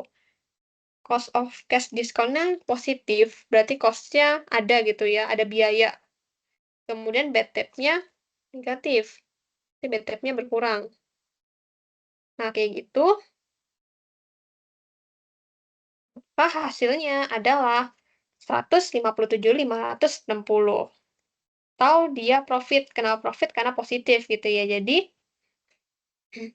kesimpulannya, sebaiknya melakukan kebijakan pemberian cash discount karena akan menghasilkan net profit sebesar, nah ini kan tadi aku masih pakai angka yang pakai caranya beda ya. Jadi ini 560. Kayak gitu. Saya untuk yang nomor 2, ada yang mau ditanyakan nomor 2?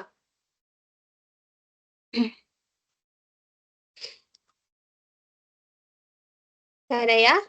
Kalau udah oke, berarti kita lanjut ke nomor 3. Nah, nomor 3 ini sama ya, kalian liabilities management yang kayak pinjaman-pinjaman gitu ya. Jadi kita suruh hitung nanti kita suruh tentuin lebih baik mengambil pinjaman dari bunga yang fix atau bunga yang floating kayak gitu.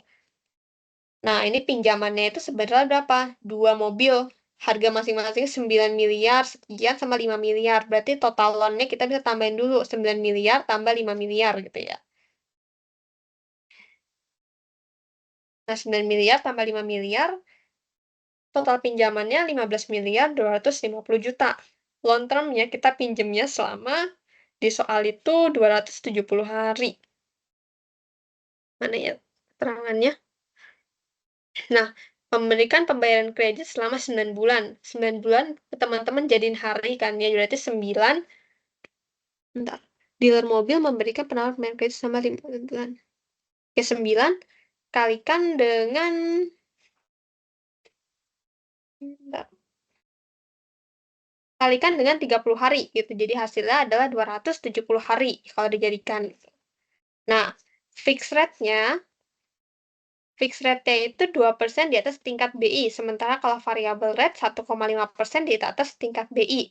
Tingkat BI saat ini adalah 10,5%. 2% di atas BI, 1,5% di atas BI, current-nya 10,5. Berarti kita bisa cari untuk yang fixed rate, interest-nya atau beban bunga yang dibayarkan berapa totalnya. Total loan-nya 250 mili.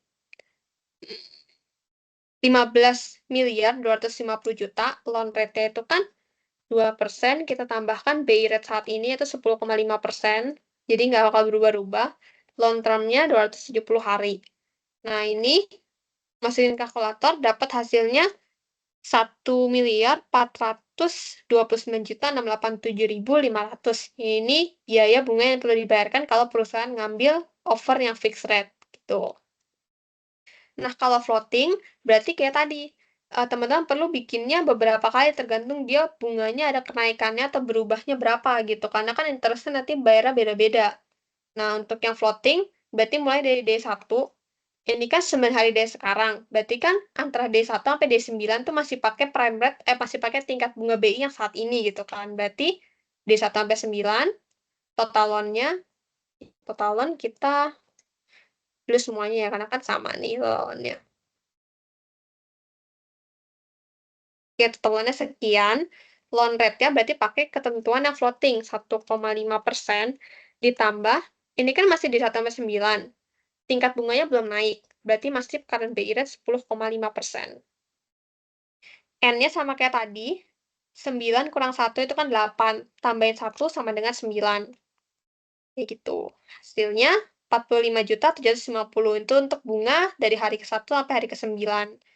Nah, 9 tambah 1 berarti mulai dari hari ke-10. Hari ke-10, dia ada keterangan nih. Habis ini, ke 9 hari berikutnya lagi. Tingkat bunga BI akan kembali turun. Berarti, dari hari 10 sebelum dia berubah lagi, kan masih ada 9 hari. Berarti sehari 10 sampai hari ke-19. Kayak gitu. Loan rate-nya 1,5% ditambah. Nah, ini kalau dia udah berubah. Udah naik menjadi 14%. Berarti ini tambah 14%. N-nya adalah 19 kurang 10 itu 9 tambah 1 10. Hasilnya 65 juta sekian. Lanjut, untuknya 19 setelah itu kan 20. 20, nah ini keterangannya masih 90 hari berikutnya gitu ya, 90 hari. Berarti kan kita kan sekarang di sini, teman-teman lihat berikutnya, ini 90 hari berikutnya. Jadi 20, teman-teman tambahin aja 90 gitu. Tadi kan ini kan 9 hari berikutnya nih, jadi 10 tambahin 9, dapat 19 belakangnya, kayak gitu. 20 sampai 110, tadi berapa kenaikannya?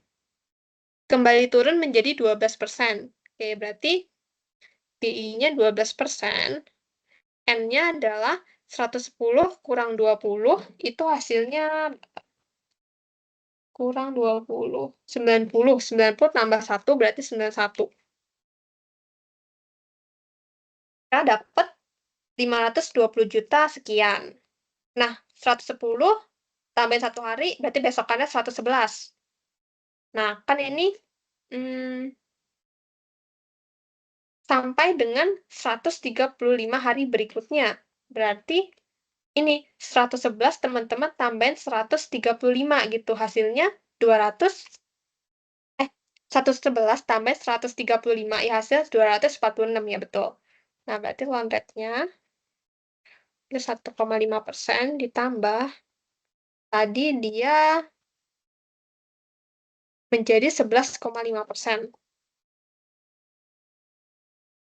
N-nya adalah 246 kurang 111. Hasilnya 246 kurang 111, 135 tambah 1 berarti 136. 748 sekian. Nah, tinggal yang terakhir, 1,5% ditambah tingkat bunga rendah 9%. Oke, berarti 9%, N-nya adalah 270 kurang 247, itu 23. 23 kita tambah 1 jadi 20. Oke, jadi hasilnya 106 juta. Dipastiin lagi, 9 kan, 9 tambah 10, tambah 91, tambah 136, tambah 249, tambah 10, tambah 91, tambah 136, tambah 24. Hasilnya pas 270, yaitu long term kita. Nah, total votingnya berarti tinggal tambahin aja semuanya. Hasilnya adalah 1.487.510. Kita udah dapat untuk yang interest floating sama fix, tinggal dibandingin. Karena ini fix lebih rendah, maka yang sebaiknya dipilih adalah pinjaman yang fixed rate, karena biaya bunganya lebih kecil. Oke, untuk ini ada yang mau ditanyakan? Oke, kalau misalnya nggak ada, berarti kita lanjut aja. Nomor terakhir, yaitu risk and return-nya. Nah, untuk yang risk and return ini, kita disuruh cari expected annual return, varian, standar deviasi, sama koefisien variasi dari portofolio. Oke, untuk informasi di soalnya, itu aku udah pindahin ke tabel ini. Jadi ada aset A, B, C, nominal investasinya sekian, expected return-nya sekian. Nah, yang A, itu bukan yang A sini, nggak ada A, B, C-nya. Jadi yang pertama, kita disuruh cari expected annual return of portfolio berapa. Ini kita bisa pakai cara yang sama tadi di soal yang sebelumnya. Jadi, weight-nya yang pertama kali dengan return pertama, tambah weight kedua kali return kedua, tambah weight ketiga kali return ketiga, kayak gitu. Untuk yang weight pertama, ya, berarti kan weight ya, kita percaya dulu weight-nya berapa, meskipun nggak ada minta di soal. Jadi, untuk weight-nya tuh sama kayak tadi ya, tinggal investasi yang di A, kita kan mau cari weight yang A dulu. Kita bagikan dengan total kita investasi berapa, yaitu 500 berapa tadi? 500 miliar ya. Tambahin semuanya. Hasilnya itu 50%. Untuk yang B, 20%, yang C, 30%. Kalau di total, weight itu selalu 100% atau 1. Kayak gitu. Nah, kalau kita udah tahu weight-nya, return-nya masing-masing saham juga udah tahu, masing-masing aset ini udah tahu juga, maka kita bisa masukin ke sini, weight yang A. Weight yang A itu 50%, kemudian return yang A itu 12%. Weight yang B itu 20%, kemudian return yang B itu 18%, terakhir weight yang C 30%, return yang C itu 8%. Jadi return portofolio kita adalah 12%, dimasukin kalkulator aja semuanya. Nah, kalau udah, kita disuruh tadi cari lagi habis return itu variance-nya. Nah, jujur untuk soal ini tuh sebenarnya pas aku coba kerjain juga agak bingung gara-gara kalau kita mengacu pada buku ya, variance standar deviasi itu dicari kalau misalnya dia dikasih tahu informasi itu ada dalam tahun gitu, maksudnya datanya time series. Jadi ada tahun sekian, tahun berikutnya itu berapa gitu return-nya. Dan itu baru bisa cari variance sama standar deviasinya. Tapi kan ini kan nggak dikasih tahu data time series-nya kan, ya dikasih tahu cuma expected return ya untuk saham itu dalam waktu sekian doang, waktu satu doang. Nah, karena itu ya udah kita pakai rumus yang ada aja, tapi emang jadi nggak gitu sesuai gitu sama yang contoh di buku kayak gimana, tapi ya kayaknya nggak apa-apa karena emang soalnya cuma kayak gini gitu, soalnya informasinya nggak ada tambahan lagi. Jadi, kalau untuk cari variance itu adalah ini itu bacanya adalah sigma, jadi sigma kuadrat gitu ya, sama dengan RJ kurang, ini R itu maksudnya RJ itu, ini R rata-rata gitu, average ini maksudnya. RJ itu ininya, expected return dari aset atau saham tersebut. Kita kurangkan dengan rata-ratanya. Rata-rata, terus kita pangkatin 2, lalu nanti kita tambahkan semuanya, berarti R1 kurang rata-rata dipangkatin 2, terus itu ditambah R2, kurang rata-rata pangkatin 2, dan seterusnya kita bagi dengan N-1. N itu jumlahnya berapa. Kayak gitu, kita minus 1. Nah, biar gampang, di sini aku udah bikin pakai tabel. Jadi untuk deviation from expected return itu sebenarnya kita nyari ini. RJ dikurangi dengan R average-nya berapa, gitu. Kan RJ itu maksudnya expected return dari aset tersebut. Kurangin dengan expected return-nya rata-ratanya berapa. Nah, 12 kurang 12, itu hasilnya 0. Untuk yang bawahnya, berarti 8 kurang 12 hasilnya 6. Ini 8 kurang 12 hasilnya minus 4. Nah, kalau udah, ini kita baru hitung RJ minus R rata-rata. Masih perlu dipangkatin 2 lagi. Berarti untuk yang squared-nya, kita tinggal angka deviasinya tadi, selisihnya, kita pangkatin 2 semua. Pangkatin 2, ini hasilnya jadi masih 0 ya, kan 0, kan 0 dipangkatin 0, ya 0 juga. Ini 6% dipangkatin 2, jadi 0,36%. Minus 4 jadi 0,16. Minusnya kan, minus ketemu minus itu harusnya positif kan, jadi squared ini selalu hasilnya positif, nggak mungkin negatif. Nah, untuk variance kita bisa cari, variance kan atasnya kita udah hitung nih, masing-masing. Berarti kita perlu sum dulu, tambahin semuanya. Dibagi, N-nya berapa? 3, terus itu kita kurangkan dengan 1. Hasilnya adalah 0,26%, kayak gitu. Kemudian, standar deviasi, nah ini kan variance. Variance itu sigma kuadrat. Kalau standar deviasi sigma doang. Jadi sebenarnya variance standar deviasi itu adalah variance kita akarin kayak gitu kan. Akar dari variance. Ini kan variance. Variance adalah standar deviasi kita kuadratin kayak gitu. Jadi untuk nyari standar deviasi kita kan udah cari variance-nya. Tinggal kita pangkatin setengah atau kita akarin. Dapat hasilnya 5,0990%. Nah, kalau sudah, terakhir kita sudah cari koefisien variasi. Nah, untuk koefisien variasi itu rumusnya adalah sigma atau standar deviasi, kita bagi dengan R-nya atau return-nya berapa. Nah, standar deviasi kita udah dapet nih, angkanya kita udah cari. 0,990%. Kemudian untuk expected return-nya itu pakai yang ini 12%. Maka koefisien variansinya dihitung dapat 0,42. Jadi kalau koefisien variansi itu hasilnya adalah itu ya, apa namanya, dalam koma kayak gini. Jadi bukan dalam bentuk persentase. Nah, kalau varian standar deviasi juga kayaknya dalam bentuk koma deh yang bener. Nah, kayak gitu ya kalau misalnya dalam bentuk koma. Oke, untuk yang soal nomor 4 ada yang mau ditanyakan? Sorry Kak, tadi mau nanya itu Iya? weight-nya dari mana ya Kak? 50, Weight-nya 20, itu, sama 30 Kak. oh ya, weight-nya itu adalah dari ini. Dari nominal investasi pada aset tersebut, kita bagikan dengan total investasinya berapa. Jadi untuk weight yang A, itu 250. 250 miliar gitu ya. Kita bagi totalnya, 250 tambah 100 tambah 150 kan 500 miliar. Berarti hasilnya 0,5 atau 50% kayak gitu. Untuk yang B berarti ini 100 miliar aja, bagi dengan 500 miliar. Yang C 150 miliar bagi 500 miliar. Kayak gitu. Oke, makasih Kak. Oke, sama-sama. Ada lagi?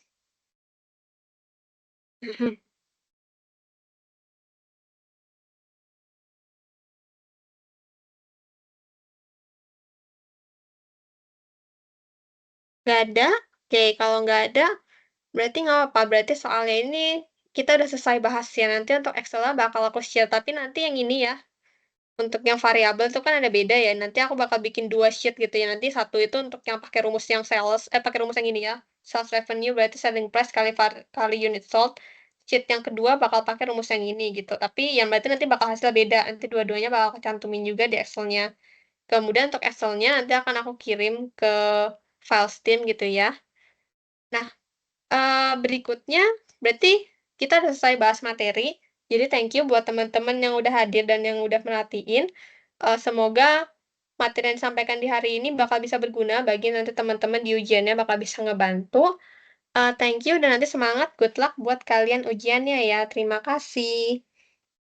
Makasih Kak. Ya, makasih Kak. Ya, sama-sama. Terima kasih, Kak. Ya.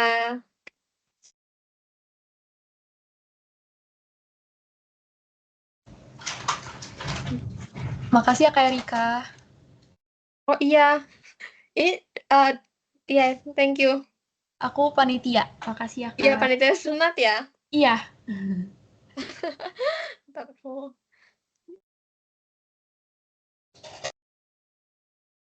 Dulu.